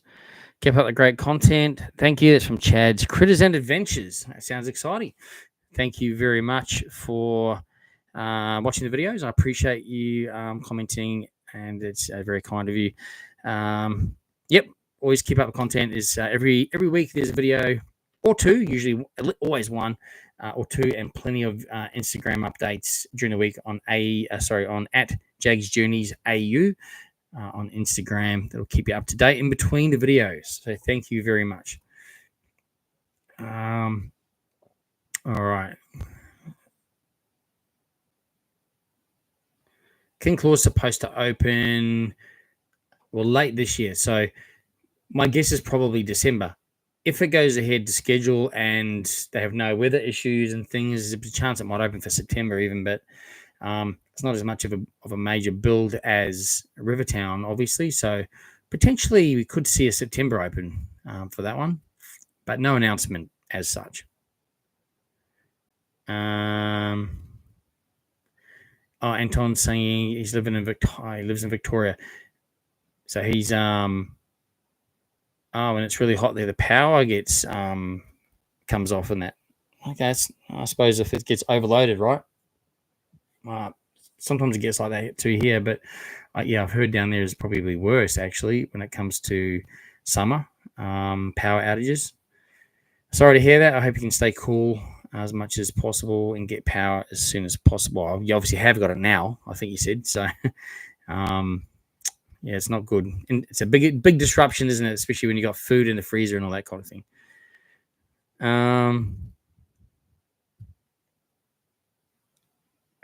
Could consider doing some live streams on Plant Coaster 2. Is that the game? Is that the one? I don't have that actually. If that's the case, I have very little time in my spare time in my life, so I just struggle to have any spare time to do anything like gaming. And I love, like when I grew up, I love arcade games and stuff like that. But now just no time. Priorities change too sometimes. So you should do more theme parks, live streaming. I did. I've live streamed a bit on TikTok. So if you aren't following Jaggs Journeys on TikTok, it's not my main channel, right? And I get like TikTok is also an awesome platform to bring people to the channel. I get that too. But you got to have the time, and I'm very, very time poor. Like I have hardly a lot of spare time, as I was saying before. So some people are just TikTokers, some people are just YouTubers. Well, if you look at my channel, my main channel is YouTube, but I'm also on TikTok, Instagram, Facebook, and Threads as well.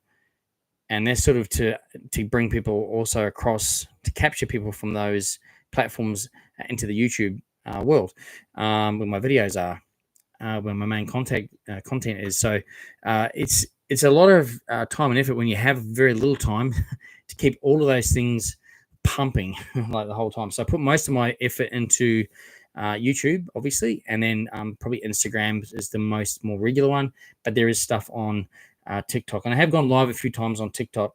The reason why I've gone live a bit more on TikTok rather than YouTube is that the actual quality of the live streaming you do on TikTok is higher quality than what you can do on YouTube when you're outside, not on Wi-Fi. You're just using data signal. So TikTok is way clearer, almost crystal clear, whereas Instagram and like YouTube, and it becomes real pixelated quite quickly, and I just feel it makes a bad experience. I mean, I will still do stuff for you guys on YouTube. It is on my plans, and I will. It's just when people go, it's pixelated and that, and it's I understand it's not a great time to watch. So, but anyway, we'll do what we can do. We'll do what we can do. It all comes down to time. Okay, so I'm more busier than I've ever been before. So, but yes, I appreciate it. We'll certainly try and do that, Kobe. No probs. I know Anton's saying, I know we need a world-class dark ride in Australia. The parks have recently added family-friendly rides. Yeah. When do you think? Well, what do you think they'll add next? Thrill rides or more family? I think more family. I don't know. They probably need another thrill ride, maybe at Dreamworld. Potentially again at Movie World too, but yeah, I think you got to think about their target market. Their target market is families, and then you got demographics. So like SeaWorld and probably Dreamworld's demographics are a younger family market. Movie World's more teen adult, right? So just even though there's still that younger kids sort of ride area, kids WB and all that, the target market or the demographics there are different. So they've got to kind of cater for that. You put all thrill rides into a young family or like attendance park, they're probably not going to go and ride those rides, for a while. So that's probably why you find that they're focusing more on that. If you think about Disneyland, what are their rides? Mostly family friendly. Mostly, there's a few thrill rides in there, but again, that's their target market. See, Akapaka, thanks for jumping on. Do you think Movie World did a studio tour like Universal Studios have? I'd rather spend an extra money on a studio tour than the Fast Pass because it's ridiculous. 220, I don't know. A family can't get up. I mean, most families can't do a Fast Pass each. 220 each. This is crazy.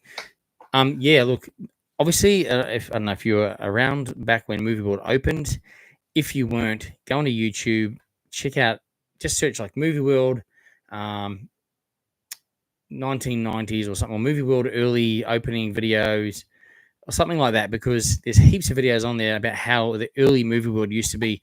They used to have a studio tour.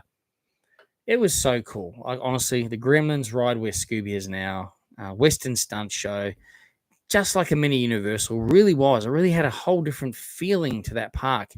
Completely different park now, totally different park. I was lucky enough to visit Movie World a year after it opened, and many visits, obviously, and I'll even work there for some time as well in the later years. But it's changed a lot. And yes, I think if they they did have a thing called Star Tours for a while. You came in, it was a couple $100. You come in the morning for a brekkie. You do behind the scenes look at, like, I think it was a Superman ride, maybe a stunt show behind the scenes there. I think they did a track walk up at the time, Arkham Asylum, at the time. So, and I did that as a part of working there. You got to experience it and say, hey, yeah, a guest is, would definitely pay money for this. So it was cool. But then it's very cost heavy, staffing wise.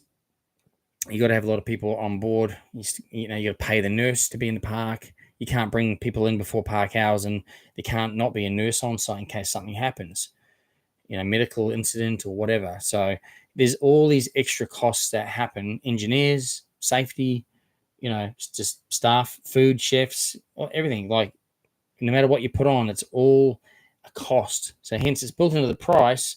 But then if those seats or spots aren't filling up every week, they got to make the call. They got to go, well, this is not cost effective. It's costing us money to run this. We can't do this.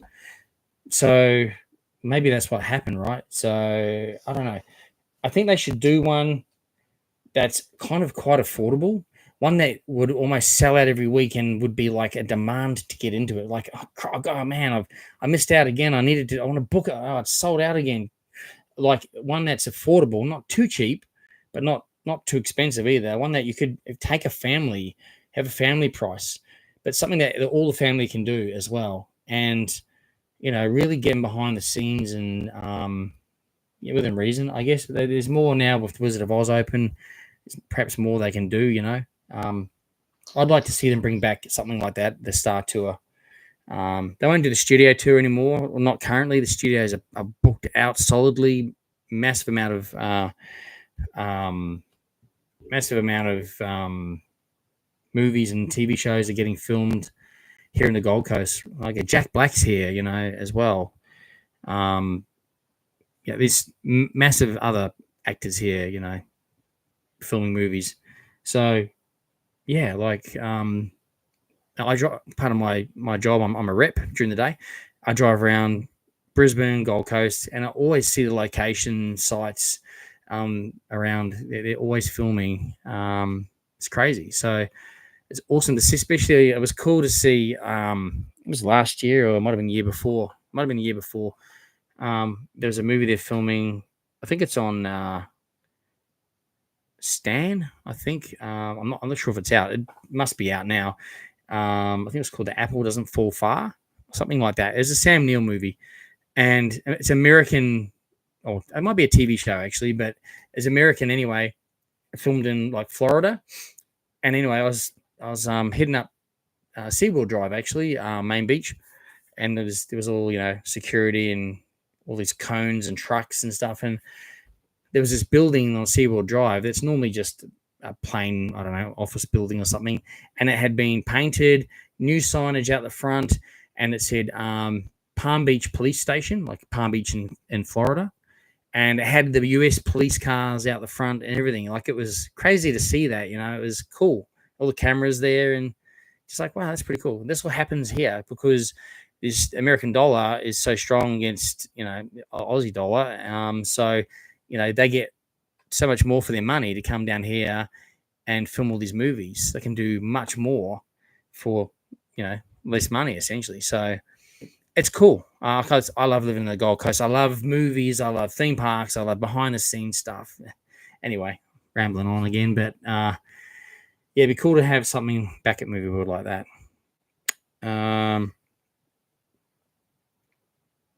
We need something more bigger at Movie World. I know. Yeah. Do we know what's replacing Aqualoop at Wet and Wild? Not yet. The area is all cordoned off. The structure of the tower is still there, like the skeletons of it, the framework of it. Nothing else as yet, though. Hey, Schooners Bunch. Thanks again. No, I appreciate you supporting the channel, regularly watching the videos. Great to see you at the parks, and I hope you had a great night after I seen you at Dreamworld. Good chatting again at Dreamworld. The Jaggs t-shirt I got was very comfy. That's good. He's supporting my merch as well, which is awesome. It was awesome to see.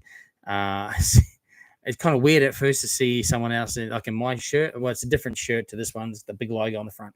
But I appreciate you guys supporting my merch as well. And yeah, if anyone on here didn't know, you can buy Jaggs Journeys merch. If you just go to my Instagram, there's a thing called Linktree. You click on that, and it gives you all like my social media links and stuff, and the merch is on there. The link to that, and it's a separate website. So you just head over there if you want to buy any merch. But yeah, it was also good to see you guys there, and yeah, it wasn't quite. It wasn't the washout the first night was, which was fantastic. So it was a much more pleasant night, wasn't it? It was so good. I really enjoyed that night, actually. The second one. I mean, I like it when it rains too, but that first night, it was cyclonic. It was horrendous. It was horrendous. Looked like you'd gone in for a swim in the river there, actually. But anyway, I think most people look like that by the end of the night. All right. We need rides like the ones from Alton Towers. Yeah, Alton Towers is an awesome park. Eh? Awesome rides there. King Claw might be working on that empty land where the old log ride was. Oh, you mean all the parts to it? Possibly. It could well be in containers up there.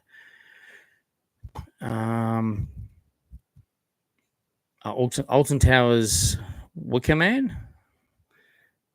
I know some of the rides there. I know a few rides. Wicker Man. Okay. I know Smiler. Brookie is a Brookie G, newbie to the channel. Great content. Thank you so much. I appreciate it. Thanks for joining us on the live. I'm here every second Wednesday, 7:30 Queensland time. We do this live stream. Theme parks, attractions, events. We chat about what's happening, answer questions. Pretty relaxed. Usually goes for a couple of hours, just trying to get through all the comments. But thank you for checking out the channel. Hopefully you subscribe to the channel. Weekly videos. Also on Instagram at jaggsjourneysgc. There's a lot of content that I drop during the week. because I don't actually go to the theme parks during the week. I work a full-time job. I get a lot of content sent through to me from my followers and subscribers, and then they allow me to post that to keep everyone informed, and then we usually follow that up with a weekly video or two at the end of the week, over the weekend. So thank you very much. Appreciate it. What else we got here? My state only has Luna Park, which is decent. It is decent. I actually love the feeling of Luna Park. And are you talking about New South Wales, Sydney, or Victoria? I like them both. If I have a preference, probably the Sydney one. And the only reason for that is that whole harbourside, seaside carnival feel. Do you know what I mean? Like old school sort of feel. I know Luna Park's also in Victoria is near the water. It's St Kilda. And that has a different feeling as well. And it does have a great nostalgic feeling there as well. I enjoy them both for different reasons. But yeah, I must try and get back to Sydney. Yeah, I love the Big Dipper as well. Single rail coaster. And I think the what's my train of thought? What's that? The cat and mouse coaster there. Someone will go, it's the blah blah blah. Probably cat and mouse coaster. I know that's opening. Oh well, it's been down for a long time on maintenance. I think that's opening soon as well, which is cool. Epic Universe should be on top of your bucket list. Looking like a big wow factor. I know. Look, 100%, mate. I would. I mean, I've never been to Florida anyway, and it is definitely on our list. We just can't afford to go there. So that's the reality. But I mean, I don't think I know a few people are going like on opening day. I get it. They want to be first to have their content out there. Absolutely. I mean, if you're one of the first to have your content out there, it's going to go ballistic. We know that. But you see, I like to make content, but also I like to enjoy places. And I just don't feel that opening day at Epic Universe is going to be. I mean, it's going to be awesome. Don't get me wrong. I'd love it, but it's going to be so busy. It's going to be so crazy. I just feel that I'd like to wait until maybe the year later when it's calmed down a little bit more, sort of evened out a bit, I suppose. But yeah, I tell you, I would so love to go there. So yeah, you guys just keep sharing the channel. So if I can grow my subscribers more and more and more and more, then potentially one day this could fund a full-time career. It could, but it certainly is nowhere near that right now. But I'm very happy with where I am at and thankful for that as well. So anyway, there's always a dream, but it is on the list, and somehow, yes, we'd like to get to there somehow one day, for sure. What channels inspired you to do YouTube? Probably the biggest one would have been Random Land in the US and Adam the Woo. Ordinary Adventures. They are ones, particularly Random Land and Adam the Woo. I probably started watching them before Ordinary Adventures, but also like Magic Journeys. They focus more on food, but we love Disney parks. I love American theme parks. Like I love America. Anything to do with the US movies and all that. I love all that kind of stuff. So yeah, I guess those kind of people inspired me originally, and I just actually Fresh Baked was another one too that they do Disney, and Best Life and Beyond was another one too. I still watch all those guys. Well, again, I don't get a lot of time to watch anything on TV or YouTube even now, and I like to try and support our local other YouTubers as well. And sometimes I find it hard to even just get to watch anyone else's content. I sometimes can't even I have to watch my video to make sure I didn't stuff anything up before I release it. But I mean, it's just I'm just time poor. But when I get a chance, I try to watch what I can. So yeah, I think it's important to support other creators, and local and international, obviously as well. One of my other favorite YouTubers, it wasn't one that inspired me to start YouTube, but one I've followed for a long time, is German Venice.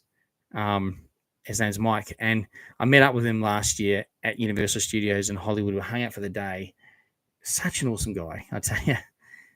Such a nice guy, and he still sends me messages now. He's sending me voice text. He doesn't like to type. He just likes to send the voice messages, but it's cool. So I just send voice ones back as well. Well, he likes that, so I'll just do the same most of the time.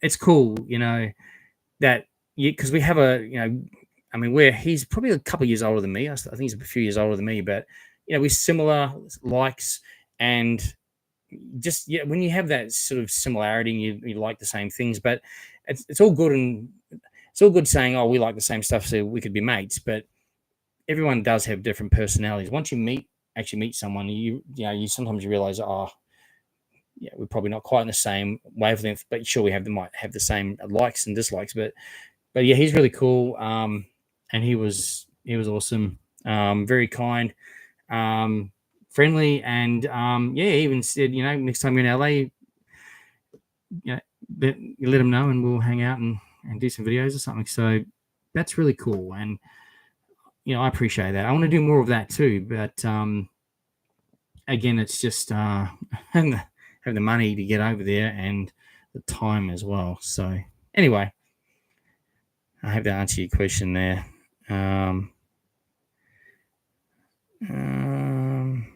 Did you see the Toothless from Epic Universe? I did see that today or tonight, just before, actually not long before I jumped on here. Was that animatronic, or was it someone in there? It was crazy real. Like, what do you reckon? I'm thinking it's full animatronic, right? If so, that's crazy. Must be going to be storming soon. It's pouring down outside here. Is it storming at your place? Yes. Well, it's not storming, but it's storming. I just got my Squishmallow off the Wicked Witch. It's I can't hear the thunder yet, but it's supposed to storm, and it's definitely raining heavily out there.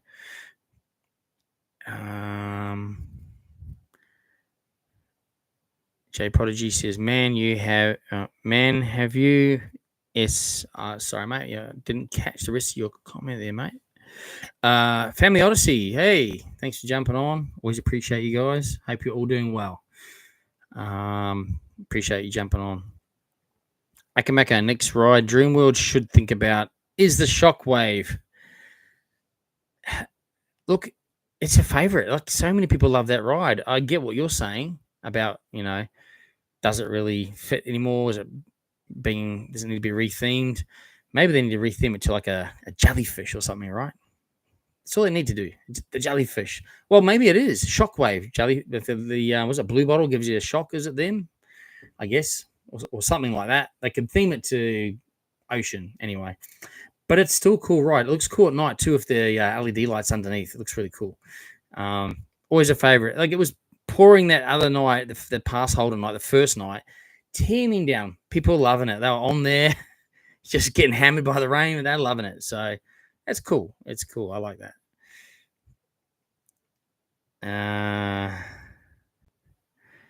Man, have you ever been hit or get hurt by a famoose? I'm sorry, I'm not sure what that is, but I'd have to say probably no. I'm not sure what that. Oh, a famous person. Sorry. No, I've met a few famous people, and they've all been very nice.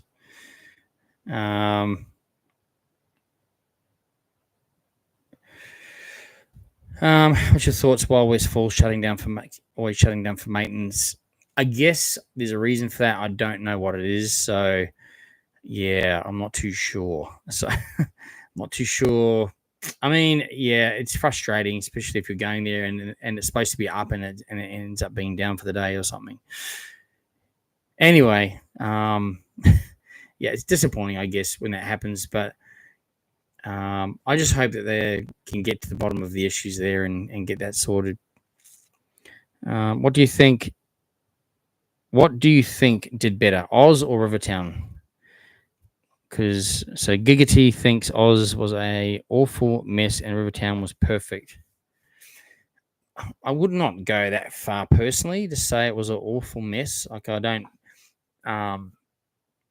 They've obviously used an area that was already pre-made, like the building and everything. So the structures, I don't know why they didn't knock it all down and start from scratch. They probably would have been a lot more expensive, I'd imagine, to do it that way. But look, it certainly isn't perfect, but I still think it's cool. It's a great place for families to visit, and I think they enjoy it. So, look, it is what it is. Like, I don't hate it. Like, I think it's enjoyable. There's certainly some opportunities there, which we've already spoken about on our podcasts and so forth as well. There's some opportunities. Yeah, Shade's a big one, particularly for the Flight of the Wicked Witch. It's some of the layout, and there is it is a bit awkward. I think some of the how it's sort of laid out, but again, it's because they've used existing infrastructure. So if they had have started from scratch, flattened the area, it probably would feel a lot different, I think. So, and look, there's reasons behind that, obviously. Some we're not, no doubt, aware of, but yeah. So I think that's like it is what it is. When you see the families just going in there though and enjoying it, I don't think most people even think anything more than, hey, we went to the Wizard of Ozland. You know what I mean? But no is perfect. No is perfect.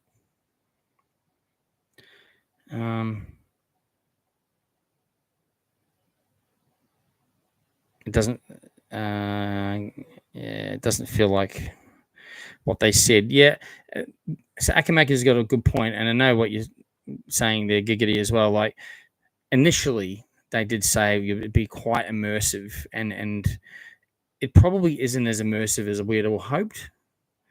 And look, I don't know if anything changed, maybe, but from the original plan, maybe that was the case too. But anyway, look, I enjoy it. I think families enjoy it. It is what it is.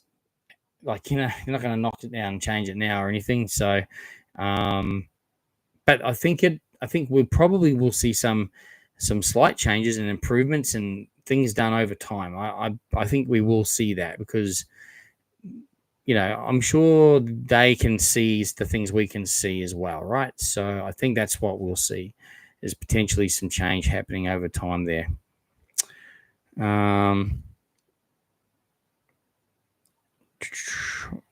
Alton Towers. Oh, Leviathan should have been more like an Alton Towers ride called Wicker Man. Yeah, I probably see what you're saying there. Yeah. They could have.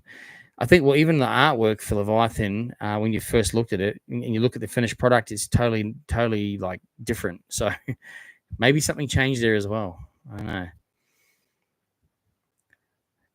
Does Movie World have enough space for another precinct? If so, what would you like to see? I would love to see. Well, they do. Where Doomsday was. I like to see a dark ride going there. But if we're talking another precinct as such, another land or what have you, I would probably like to see another timeless classic. And I think this would be one people would come from around the world. That'd be a Willy Wonka. I think we spoke about it a bit early. A Willy Wonka and the Chocolate Factory ride / land attraction. I think that would be amazing. If it's done right. It's got to be done right. It's got to be done right. Like world class. I think there's a place in the UK advertised they were doing a Willy Wonka or the Chocolate Factory inspired attraction. and they had this AI do all this artwork and what it's going to look like immersive land. And you went there, it was just like a backdrop sheet on the backdrop of a photo. I think it's a documentary about it on TV or Netflix or something. But yeah, it's pretty funny because it was like, yeah, it was bad. It was bad. Hey, Straws, thank you for jumping on, and thanks again for your generosity. Very kind of you, and I appreciate that. Super chat. You've written, I think Rivertown did amazing did amazing to be honest. My favorite thing is the restaurant.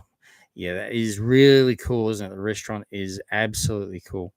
Oz really needs shade. Definitely. Yeah, that's unforgivable. I mean, so I think they recognize, particularly when you're queuing for Flight of the Wicked Witch after the building, the queuing area there to the castle, there's no shade. Well, there's one little tiny piece of shade. And it's been so hot here over summer. People have been fainting in the queue and that kind of thing. They changed it and made people stop at the building. And then when you're ready to ride the ride, you just walk straight to the castle. But that seemed to only have lasted a few weeks of like peak. And then I was there the last couple of weekends I've been there. It's been 30 degrees and everyone's queuing right along the fence line again. So I don't know. And I really would like to see that shade get put in like ASAP. Because even in winter here, it's hot. It's sunny in the Gold Coast. So yes, I think that has to happen. A few other shaded areas. There's a lot of exposed open areas, especially in that courtyard when you first walk into the hub or Oz. Yeah, and even the other queue line there. So I think they will have to look at it from a safety perspective. So I think like the health and safety team has probably got to do a risk assessment on the area, and usually that will happen.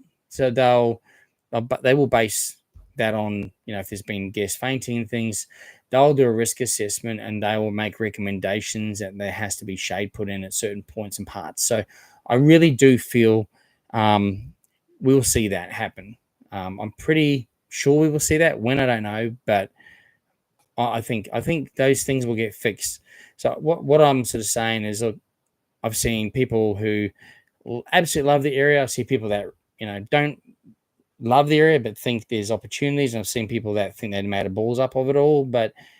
And that's perfectly fine. Everyone has to have their own opinion, and everyone reports on different things, right? But I think if we think about it and go, let's all come back in 12 months and go, hey, let's see in 12 months how this is looking now. Have they addressed all the issues? What have they changed? I think we'll see that. And I think overall it'll probably be a lot better of an experience for guests. But saying that, I still don't think it's a bad experience. I think I love going in the area. I think seeing families enjoying the area, the characters, the rides are fun. Like, it's themed well. It's just, I guess it doesn't live up to the expectations of some people, right? But general public, I think quite enjoy that area, and that's what it's for the general public. So yeah, Straws, thanks again. I think they'll fix a lot of that stuff, particularly the shade. I really do think they'll fix that.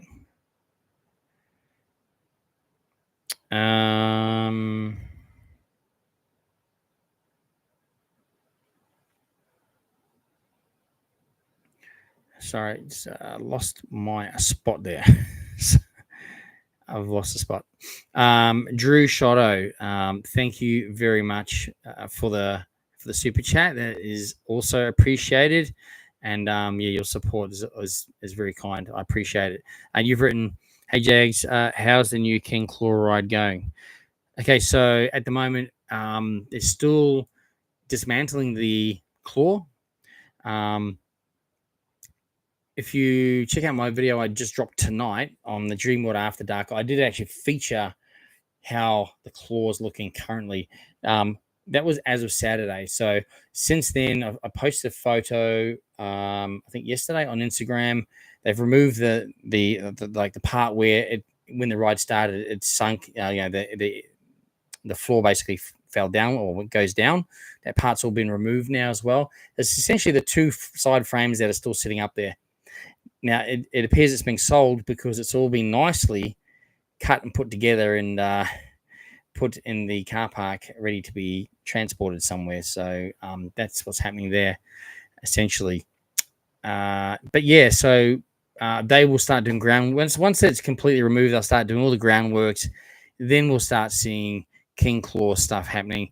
And again, as you know, stay subscribed to Jaggs Journeys. Follow me on Instagram at jaggsjourneysau, and we'll keep you up to date during the week with photos of progress, and then usually a video during the weekend as well. Thank you again for the super chat. Now, I think I missed a lot of comments. I just want to say thanks, you guys. There's heaps and heaps of comments there. And again, apologies if I have missed a comment. Post it again or send me a DM. It's all good. Trying to keep up with it all. When I went to Dindy Cinemas last weekend, Jack Black was there. Was he really seeing a movie in a private session? Huge crowd. That's so cool. That's so cool. So obviously you got to see him. Did you get to meet him, or did you just get to see him? He's been around a lot. He was at the Surfers Paradise Water Sports, doing jet skiing. They're up at Tambourine. They went and had dinner at the St. Bernard's restaurant just up there as well. He's just been on the beach. Yeah, like obviously he's filming movies as well. Anaconda. But yeah, it's pretty cool, eh? That we could just bump into Jack Black. It's like when Mark Wahlberg was there. He was just hanging around surfers. You'd go to his restaurant, meet people. These are Hollywood major stars. Like, so cool. I think Aussies, like, we don't, I guess we don't go crazy. We just, hey, can I get a photo? That's cool. Thank you. And that's cool. And I think they like our like more relaxed sort of way here, and they kind of fit in. When Tom Hanks was here, he was, shopping at Pac Fair and things like that. It's just cool. It's cool. It's cool to see. And quite often they're at the theme parks as well in the weekends, or sometimes, like I was mentioning the other week, when I was working there, when Taylor Swift came in and Blake Lively and Ryan Reynolds, we had them there before the park opened one Sunday morning. And I was lucky enough to serve Taylor Swift and Blake Lively on the Superman ride when we had the shop there. Printed their photos for them and everything. So that was pretty cool. I was pretty lucky to have held the position I did there at the time. Randall's saying Movie World should get rid of the stunt show and put a dark ride in there. Yeah, I agree. Or make that stunt show even better and Mad Max theme it potentially, or some other Hollywood movie theme. Bright Lights is saying the Wicker Man roller coaster in Alton Towers was the first wooden roller coaster built in the UK in over 20 years. Okay. And it also incorporated fire for the first time. Wow, that's cool for a wooden coaster. That's a bit dangerous, isn't it? But that's cool. Jason McDonald, evening, Shane. Thank you. Good evening. Family and I coming up in October. Can't wait. Thoughts on Crumb Wildlife Sanctuary and Outback Spectacular? Yeah, definitely both worth visiting 100%. They're both awesome parks. There's heaps to offer there. One's a park, one's a themed restaurant. Outback Spectacular is awesome. It really is a great night. And it's a family night out too. So I wouldn't take young kids there, because there's parts where in the show, there's parts in the show. And keep in mind, you're in a massive stadium, when it's full, 1,000 people. There's parts of that show that are so moving or silent, like with the horse and the stockwoman or man, or stockman or stockwoman, like that you can hear a pin drop. So you wouldn't want to have children that are restless and crying and things that would. It wouldn't be good for them anyway. Like, they would probably hate it, to be honest. But for kids, just not like kids, families, I don't know. I mean, I don't think they have an age range, but if your child can sit there for like 2 to 3 hours and enjoy a show and a meal and everything, yeah, then definitely that's for you. 100%. It's such a great night. It honestly is. It's professional. It is spectacular. It's nothing else like it here in Australia. So definitely got to see it. And then Currumbin, yeah, they've just got so much to offer at that park. Like I haven't been there for a long time. I don't have an annual pass for it, obviously, but you can't even go into Currumbin to the cafe at the front, and also they have where they feed the lorikeets every afternoon. There, you can go in there and do it for free, no charge. Just before you it's in like the courtyard part before you go into the park, but it's in sort of inside the park. It's pretty cool. Like that alone is pretty cool. Their park is got a lot to offer. There's shows there. There's experiences. And there's great food and beverage outlets, and there's a nice lolly shop there as well. So I'd definitely recommend it 100%, and it's a pleasant environment as well.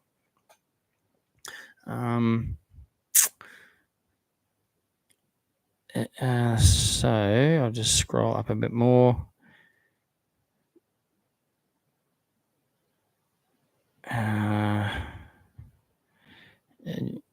Is it Joshua Zucchelli? Good evening. Thank you for jumping on. Bright lights, train hurdles towards the 6-story high. I think you're talking about a movie. Oh, about the ride towards the 6-story flame, high flaming, spitting towards the Wicker Man. He spectacularly ignites into flames as a train bursts through his chest. Wow, 3 times. Well, that sounds amazing. That does sound amazing, actually. So that's in Alton Towers in the UK, Wicker Man. That sounds pretty cool. I take it you've been there and been on it, or either that or you just follow it, but it seems pretty cool. Wow, that's awesome. Haven't been there, not yet. Theme Park Worldwide is a good channel. Yeah, I follow them definitely. They're awesome. I follow them as well. Drew Shotto. Okay, we thank you again, Drew.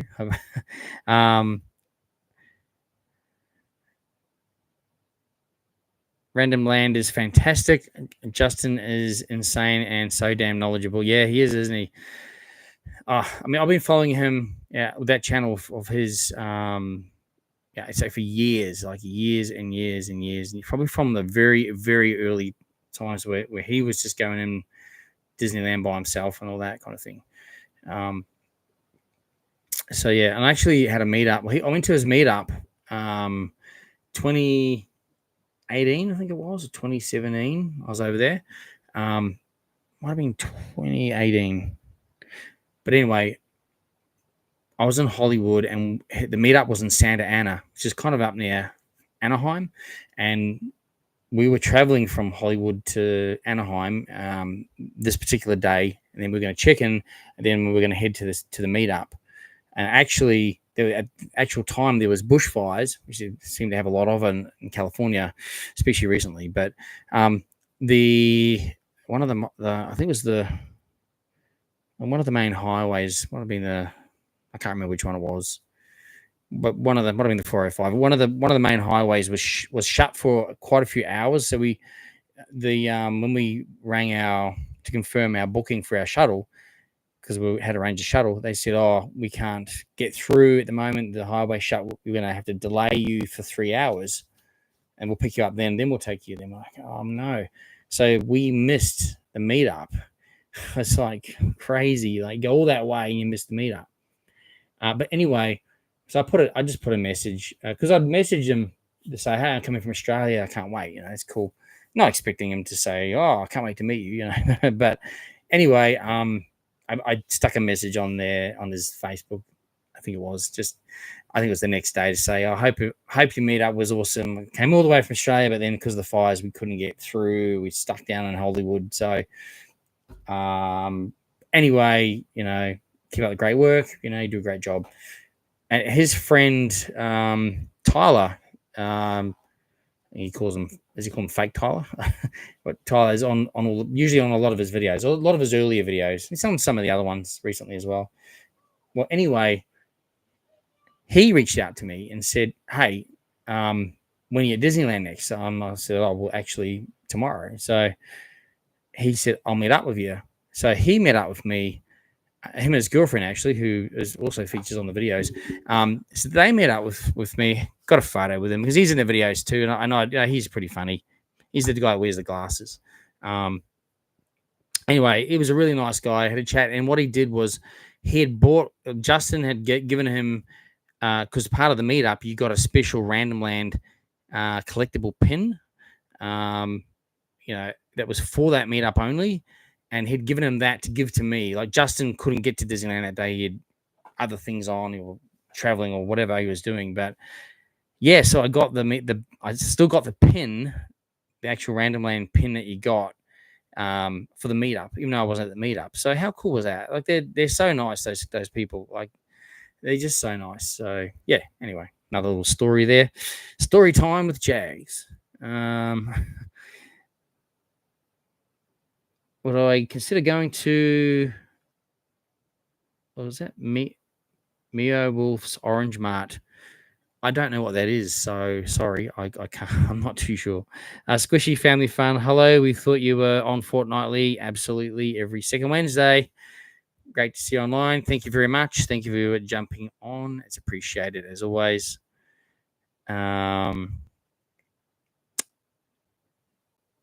Josh is saying it's been raining here in Nerang. Yeah, I'm up in a movie world and it's pouring down up here now. If anyone is looking at Japan, TDR Explorer is a good one. Yeah, he's actually the best.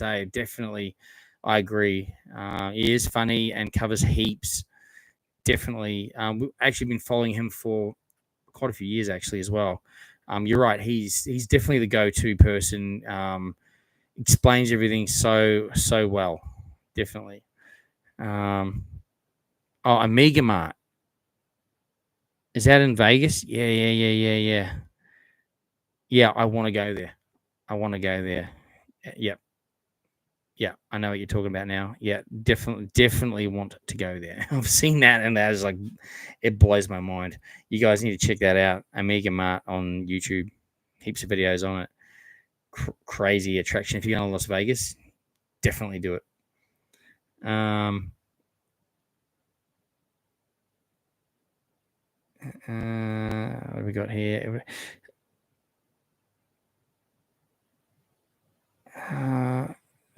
Sorry, it's finding my place. There we go. Have you ever thought of doing a retrospective video of the parks? I ask as I found an old map and pamphlet for the opening of Jet Rescue. Very nostalgic. That would be cool. I'd have to do a lot of research. I don't have a lot of I have a few older photos and things, and I got a couple of different things from over the years. Not too many though.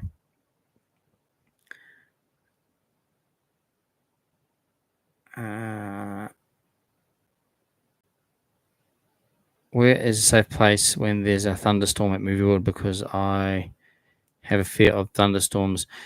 Just in Main Street Main Street's got obviously got a cover over it. So yeah, definitely Main Street is a place to go, or into the Roxy Theatre, even better. At the end of the day, America and Japan are next level for their theme parks. I can't wait for Australia to invest into something like the next Disneyland or Epic Universe. We can only but hope. Absolutely. I think it's wrong if Movie World charges the same price for entry during the maintenance of the rides of the time of the year. I know, and that you're right. It is a tough one when you're paying full price for half the stuff. I always say to people, check the maintenance schedule before you book your holiday, so you know in advance what you're in for. And look, you know what? If it's half the rides are open, email Movie World and just say, hey, have you got is there any discount on offer anywhere online that we can get a cheaper ticket or something due to the fact of this? I mean, there may not be, but it doesn't hurt to ask, I reckon.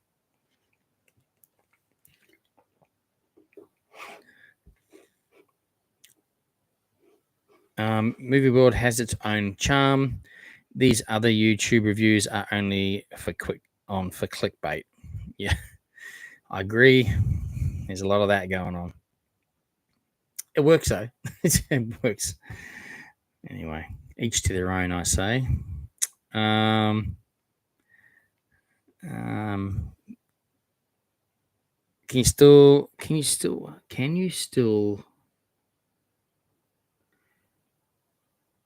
I think you mean see the Blue Lagoon at Dreamworld, which is be abandoned for years. You can still see you can see part of it still from, I think, Taipan. You see like the mountain and things in the back there.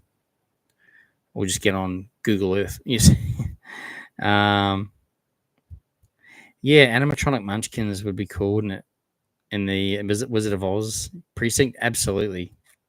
Bring back the Gremlins, yes. I agree. Need to do something with the Gremlins. Yeah, Wonder Woman ride in the Doomsday area, that'd be cool too. Absolutely. Alton Towers did have a Charlie and the Chocolate Factory ride. It was a boat ride, but it got closed down, and now it's Alton Towers Dungeons. That's interesting. I didn't know that either. That's very cool. Bright Lights, are you from the UK, or you've traveled over there, or you just enthusiast and follow that? So very interesting. You've got a lot of information there. Very cool. Drew, and I apologize, mate. I did find your super chat, and apologies for that, my friend. The chat goes really fast, and sometimes that's why I do always scroll back. So apologies for that. Nothing ever intentional, and I do appreciate your support, by the way. So thank you very much for that.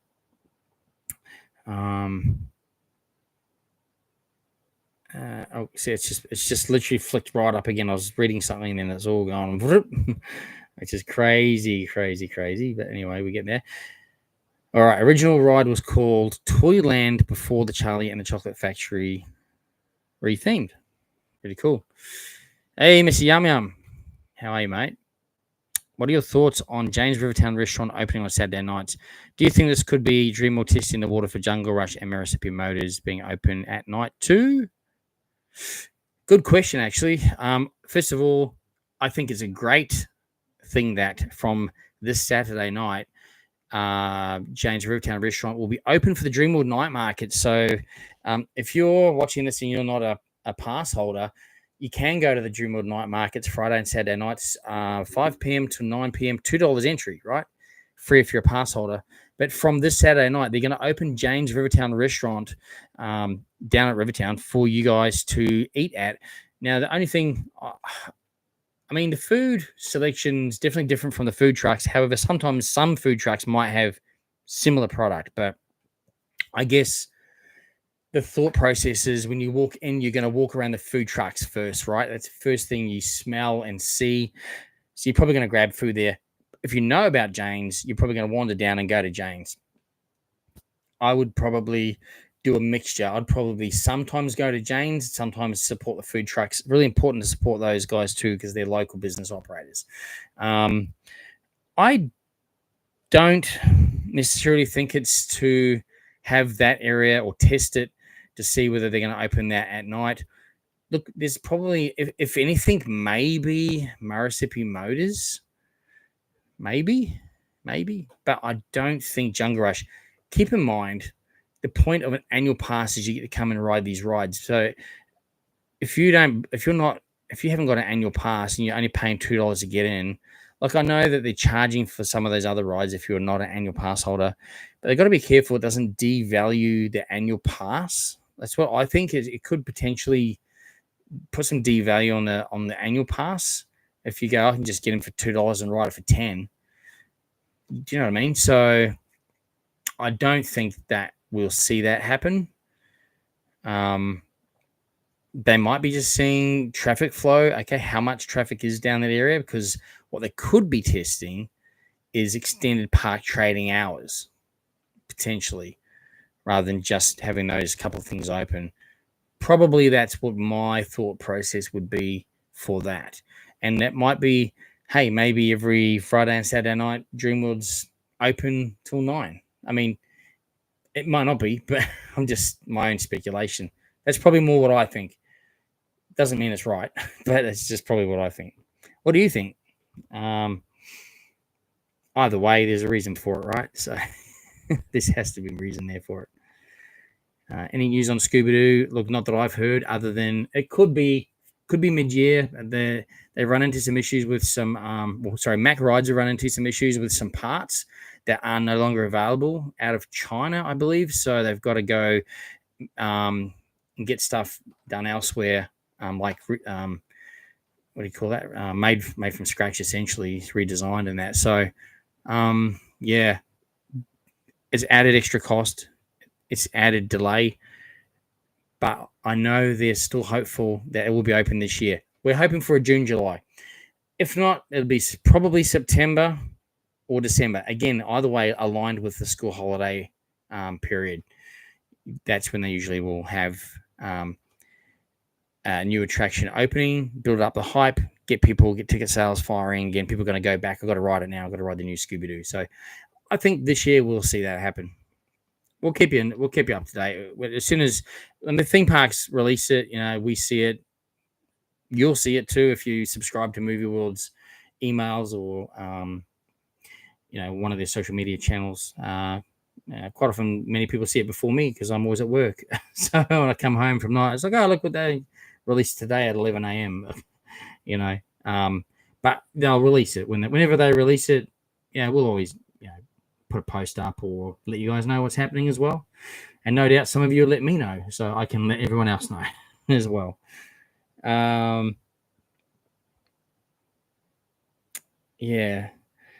original Charlie and the Chocolate Factory theme precinct would be cool. It would be definitely cool. They could do a golden ticket experience. They could do lots of things with that. I think there was, when I was there years ago, the Looney River ride, we were talking about moving that into the Willy Wonka ride then. The problem was it rusted out. It was unfixable. Costs massive, so hence why it got removed completely. Unfortunately, it's just one of those things. I'm sure it would be built a bit different these days to last a lot longer.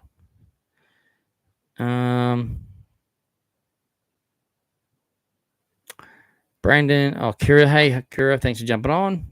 Brandon saying can be said about SeaWorld when they force pass holders to enter via the entry to get the photos taken, which causes the queue to be very large, opening with zero shade.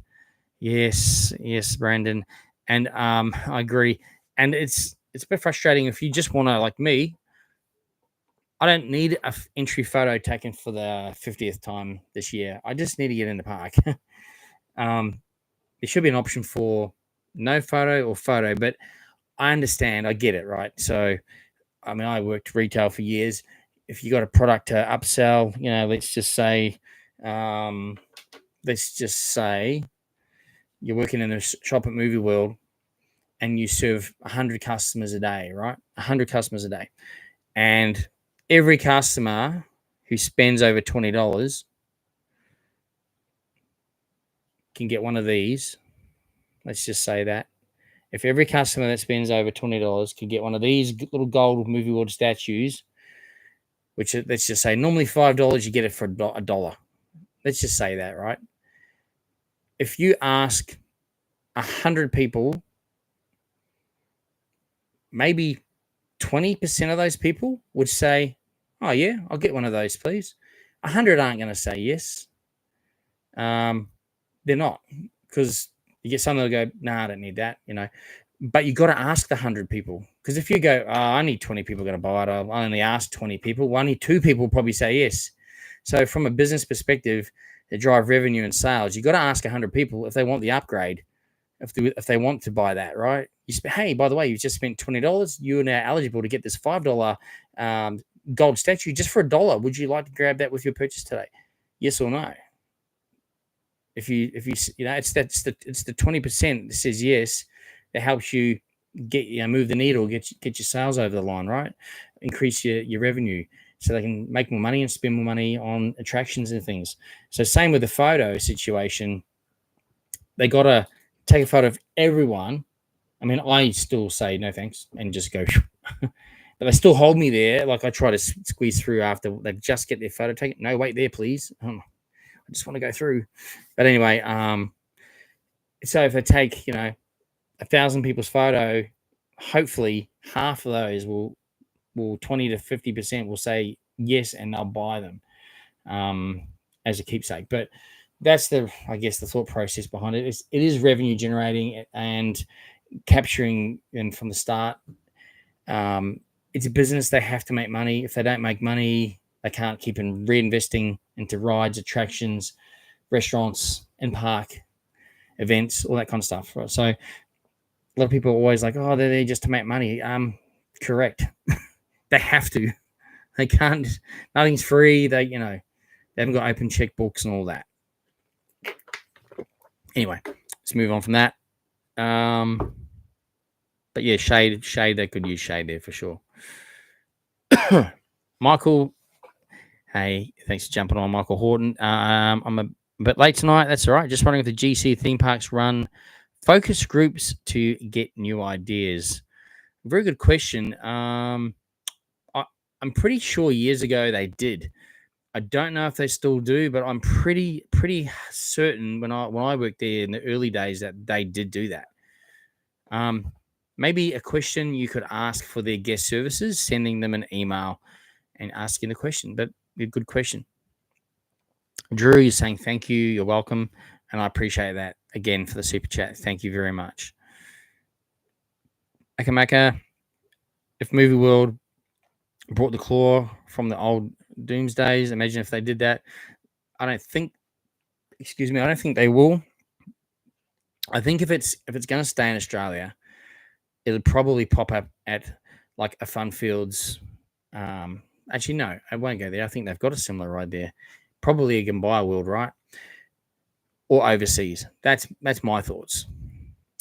SeaWorld Carnival was good, says Kerry. Yeah, look, I always enjoy Carnival. I'd like to see a bit more out of that event, though. More food options, a bit more of a change to the blueprint that they do. Africa needs to be shifted further forward. It's just lost at the back there. It needs to be pushed up, maybe near Shark Bay or something, I think, or up on the top of that big platform where the chairlift used to be. Make that Africa up there. Imagine that. You can have like Tiki Torch Flame. You'd have some food up there. People around that area have some entertainers up there. I think Africa should be up there. My opinion. Just the back of the park's just dead. Apart from the dolphin show, there's nothing to go down there for. It's terrible. I feel so sorry for those entertainers. They are great at what they do, and they need to be showcased more up further where the people are.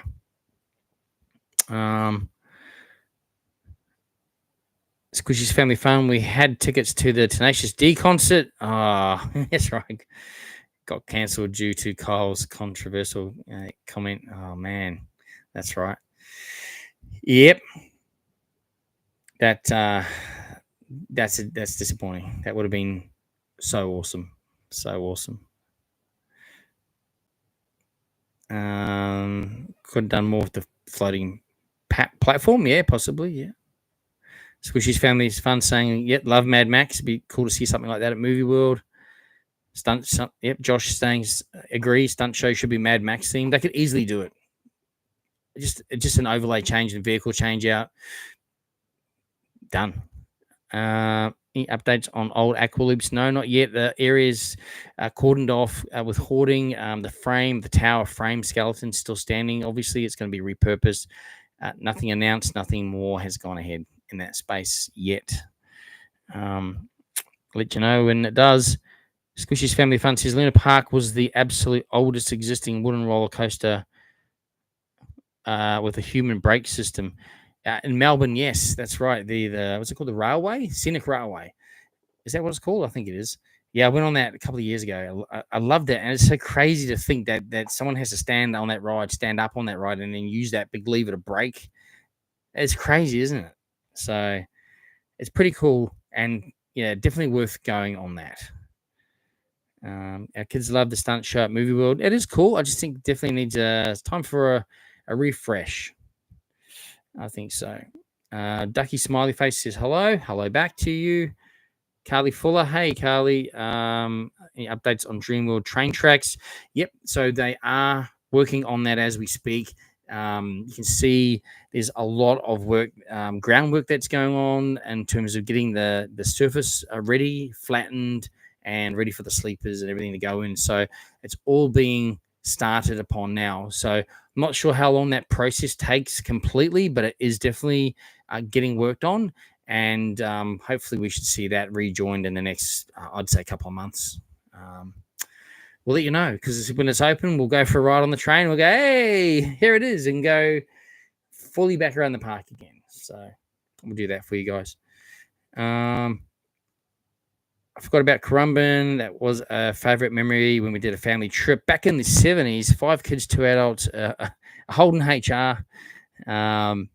It's been around for a long time. It's still a great park. It really is a great park. I actually got a couple of friends that work there, and they do an amazing job there. Unfortunately, I don't. The couple of times I've been, it's a little while ago. I went to like a Halloween event there. I think I actually made a video on that too. I like the park. I don't have an annual pass for the park, so I don't go too often. I probably should really get there, support them a bit more, I think. But it is a great park. It really is. I had to go there actually not long ago for work. It's just something I do for work, and it was busy. Like, it was during the week, not in the holidays. Oh, was it the holidays? Yeah, actually, it was the holidays at that time. It was pumping. I could not even get a car park anywhere. The car parks were full. It was crazy. Buses everywhere. I mean, they're just as busy as the other parks. So, yeah, definitely a great park to visit.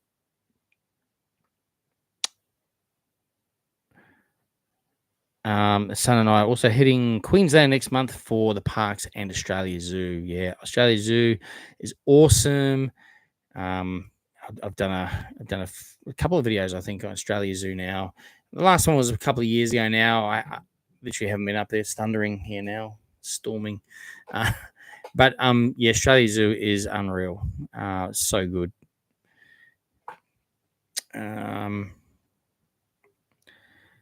Squishy's Family Fun is signing off for the night. Thank you for joining me. We have been going 2.5 hours, so I will be looking at wrapping up soon. I was trying to get to through the comments, actually. So thanks for jumping on, you guys, too, by the way. Have a great week. We'll see you on the next one. Ducky Smiley Face. Hello, Jaggs. I'm going to sleep. I don't blame you. Thank you. Hopefully those bed bugs don't bite me. I'll be dreaming about meeting my idol in real life. Me. Well, I'm always at the parks on Saturdays, so usually I'm around most Saturdays. But thank you for jumping on tonight. Anton, other night markets at Dreamworld all year round. Also, best thing on the menu at Jane's Rivertown Restaurant. Yes, they are all year round. However, when there's other night events like Halloween, pass holder nights, that kind of thing, Winterfest, they don't have them on those nights. So you always need to check the Dreamworld Facebook page, and they also update you on what events are happening and what entertainment schedules are happening on those weeks as well. So check them out. Best thing on the menu at Jane's Rivertown Restaurant.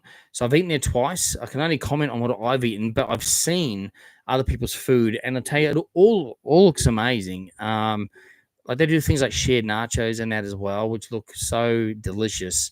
I had the burger, which was amazing. It had beetroot and everything in it. It was pineapple. Oh, it was so good. Chips are amazing as well with that. I've had the schnitzel. I think I had the second time. Beautiful. Just everything was delicious and good size meals and good value for money. So I would say just get in there. It's kind of like, reminds me of a surf club type menu. You know what I mean? You can get all those palmies and steaks and things like that. Check it out. It's so good. Bodhi's saying we can dream for extended opening hours. I know, we need it. How good is the parks at night? Just a different vibe. Just so cool. Night rides are so different as well. Definitely. Mr. Yum Yum, Yeah, James, regarding Jane's opening at night, I agree. I agree. I feel like it could be them looking into extending trading hours. It's a gap in the market, definitely is, isn't it? Right now, and one of the parks has to bite the bullet and try it out. And you know what? That would be them, wouldn't it? So, yeah, that'd be. I think definitely. I think definitely that's probably what they're doing. Um, and look, potentially they could do it all year round, but it would only have to be weekends, like Friday, Saturdays. Because that's the vibe, right? You wouldn't go on a Sunday night. I mean, maybe some holiday makers would, but it wouldn't probably be busy enough. Friday, Saturday nights, man, you finish work, head out to Dreamworld, get some food, ride some night rides, have that nice night vibe going on. So cool. So yeah, I can only but hope and dream. So, um,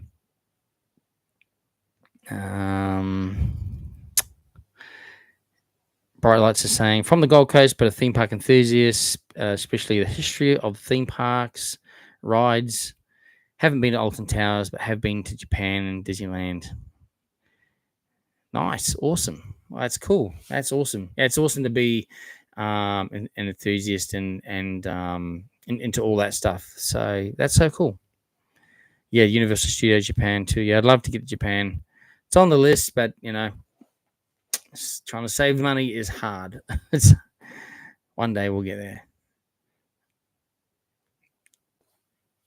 I'm jumping off now. The Pineapple 248. Good night. We're gonna wrap up shortly too, because I know a few people now are like, it is getting late. I can also see the amount of people on is dropping, and I appreciate you guys.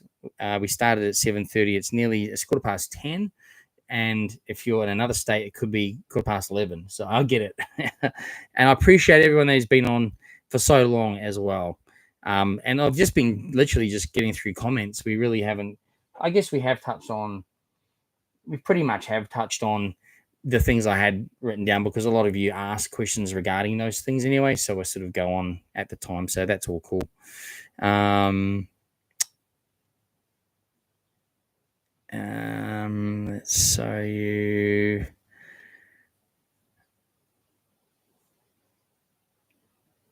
So I have trouble reading a couple of the comments there. So Pineapple saying, "See you later, Jaggs Journeys. If you're reading this message, I probably won't be in the stream." Fair enough. You go on the next live. Catch you later. That's all cool. Anton, 100% agree 100% with your revenue sentiments. That's why when we go there, we always try to eat at least one meal at the parks. Yeah, I'll do the same. Definitely try to do what we can. Always buy the coffees there. Try to get lunch there. Go to the events, buy the expensive cocktails. Yeah, absolutely.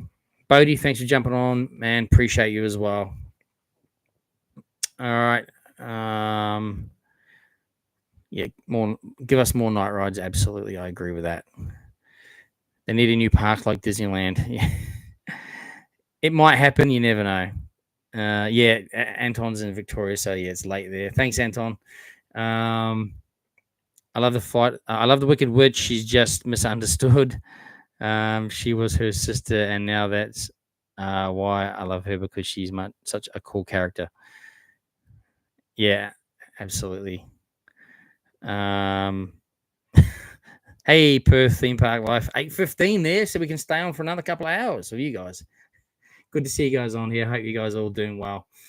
You're checking out your content as well, so keep up the great work, guys. That's awesome. Katsopolis, how you going? Thanks for jumping on. Oh, good. Now, I think I got to the end of the comments. Now, again, if I did miss anyone's comments, I'm pretty sure I got both the super chats there. So thank you to you guys that did the super chats as well. Again, try to get through all your comments. I think I did well tonight. I got through most of your comments. So just apologies if I missed any. Send us a DM on Instagram. Not a problem. I'll always get back to you guys as well. And appreciate everyone's support for the channel. couple of last comments coming through there from Aaron. Hey Shane, sorry, one thing. When is Winterfest happening at Dreamworld? Is it normally normally it's around the June, July school holidays. Normally it's for, I think last year it was Friday, Saturday nights. And I think it just went for a couple of weeks. So there might have been about 6 nights, maybe 5 or 6 nights. So yeah, I think if you just search Winterfest, you'll see, if you go on YouTube and go on my channel, you can just search down, you'll see Winterfest when that was, as I usually explain in the video. At the start of the video, hey, this event is on from this till then. So you can check that out there, or just check it out on Dreamworld's website, I guess, as well. But usually around the June, July school holidays. Ketsapolis, I cannot wait for, apologies if I pronounce that wrong, by the way. I cannot wait for Scooby to reopen. Same here. I rode the Green Lantern for the first time a few weeks ago. Loved it, but the ride does feel extremely dodgy. I absolutely love both the new Wizard of Oz rides. Yeah, look, I think all in all, everyone does love the Wizard of Oz rides. Love or hate the area, but I think the rides are good. Definitely, I agree. Absolutely agree with that.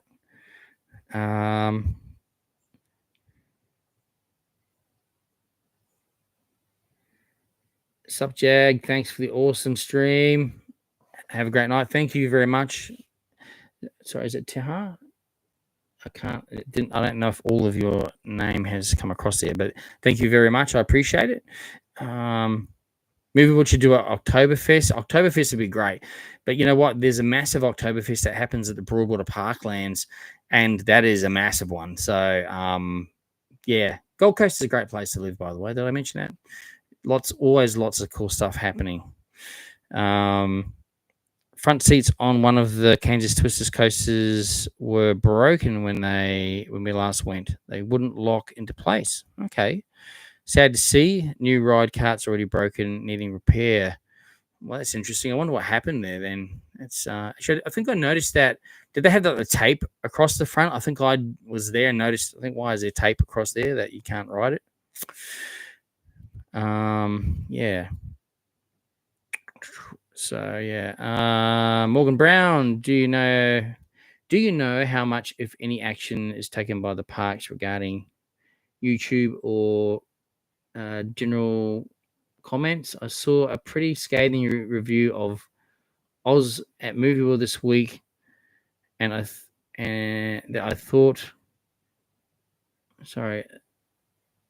thought made some fair points. Look, I know the theme parks. I mean, I'm pretty sure they people would see most content creators stuff regarding their parks. And look, they got to take it all with a grain of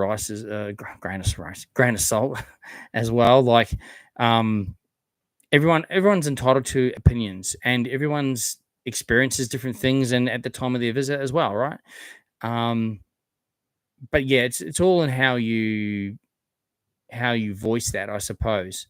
I've never had a bad experience in any of the new areas of any of the parks.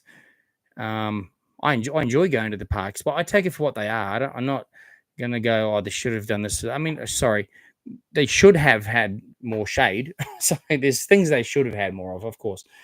But yeah, look, I mean, everyone's entitled to their opinions.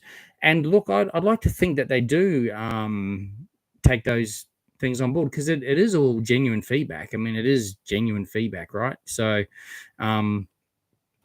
hopefully they do look at it, and I guess look at it holistically, like not take offense to anything. They should just look at it and go, okay, well, perhaps there's some valid points here that keep coming up and that we need to maybe address. So you know what, I'm pretty sure they would. And look, I'm pretty sure they don't take anything like personally. It's just opinions and people's experiences. So some people ring them up, some people put on an email, some people put it on YouTube. So it depends. It depends what platform you're on, but everyone's entitled to give their opinions about it. So yeah, I reckon they would definitely take some of those the feedback comments on board. They should. I love the Wicked Witch character. And she is cool, isn't she? And I tell you, I mean, I know there's a couple of different ones, but they both do a great job. It's so cool. They always in character, which they should be, obviously. But yeah, it's really cool. Yeah, it's really cool. I love the characters in there. Rhiannon loves, my husband and I have found your videos awesome to watch. Thank you for that. I appreciate it. Keep up the fantastic videos. Thank you. I will definitely do that. So thank you very much. Appreciate you guys. Don't forget, if you're not already, follow me on Instagram as well at jaggsjourneysgc. I post a lot of photos and things during the week. Usually it's from my followers and subscribers that are at the parks during the week, because I work full time. And I post that stuff, keeps everyone up to date. And then we usually put out a video at the end of the week for you guys to summarize everything up as well. So thank you for your feedback. Brandon, a train full circuit and King Claw completion. What's next for Dreamworld? So much land available. Yeah, look, I know they've got plans. Trust me, they've got a massive master plan for that park over the next 5 to 10 years. So that'd be definitely the next thing is definitely on the, agenda for them. I would say definitely something very soon. Probably they could even announce something this year. I mean, obviously King Claw's getting starting to will be starting to get built soon, and then that'll open this year. I'm sure there'll be something else announced for next year. I mean, either that or early next year, but I reckon they will. Trust me, that park is just going to keep announcing stuff. But Movie World will also announce something because of the Doomsday area. They have to. So we'll watch that space too.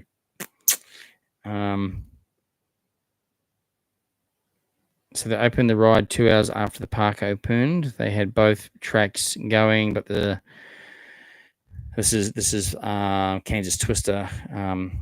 Ketsapolis is talking about. They had both tracks going, but the left side had tape across the 2 front seats. Yeah, we asked them why, and they told us they wouldn't lock down.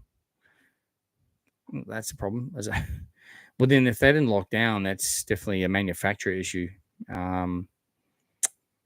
So I wonder if the camera is still around. Probably not, but their maintenance team would be onto that, I'm sure. They can still run both carts through, but they had tape over the front. They closed for unplanned maintenance a day later. Haven't reopened that track yet, but looks. How long ago was that? Because I was there on Saturday, because I think the week before that there was only 1 train running, and then I was there just last Saturday. 2 trains were running again, just last Saturday. So, yeah. Michael Simpson saying hi. Thanks for jumping on. Austin Powers, you've seen him break character. Oh, really? That's not good. A few years ago.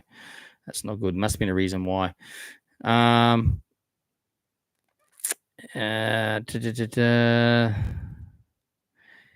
some space where Big Brother House used to be. Yeah, that actually wasn't on Dreamworld's land, I believe. Actually, yeah, wasn't on their land apparently, but it's right on the border there. Jack, oh yeah, he just voiced exactly that. They don't own that area anymore. I don't know if they actually owned it. I think they were just renting the space or something, because it wasn't Dreamworld. Remember, it was Channel 10. It was, yeah. Investors bought it. Yeah. I feel like they need a nod to the old mine ride and do a similar ride. That would be cool. Yeah. That was a cool ride, actually, wasn't it? That mine cart ride. It was pretty cool. Pretty crazy, I reckon. 18th of January when Kansas. Yeah. That's right. Yeah. So it's 2 trains running now. I don't know about the seats at the front though. All right, guys, we're going to leave it there. We're nearly on 3 hours. So I really appreciate all of you guys. We've had like, there's 40 something, nearly 50, I think over 50 people on here at one time. tonight. So again, thank you to those who, well, thanks to everyone who's been on this live chat tonight. I really appreciate these live chats. It's good just getting through your questions there, guys. Feel free to drop us a message anytime on Instagram. I work during the day, so I'll reply that usually in the evenings and get back to you. Appreciate everyone supporting the channel. If you're not subscribed to Jaggs Journeys on YouTube, make sure you hit that subscribe button. It's free to subscribe. Tell your friends and family if they'd like to be informed on theme parks, attractions, and events. My Gold Coast, a couple of international things on there, and hopefully on the horizon as well. Subscribe to the channel, share the channel, as always appreciated. Appreciate you guys liking the videos, commenting. I always comment back to you guys, or at least like your comments. I always do read them. Sometimes I get like lots and lots and lots and lots. So, but I do appreciate the interaction.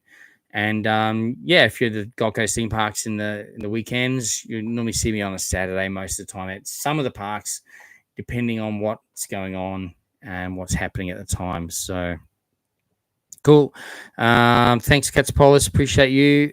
Appreciate it. And Bright Lights, thanks for your comments as everything tonight and your interaction on here as well.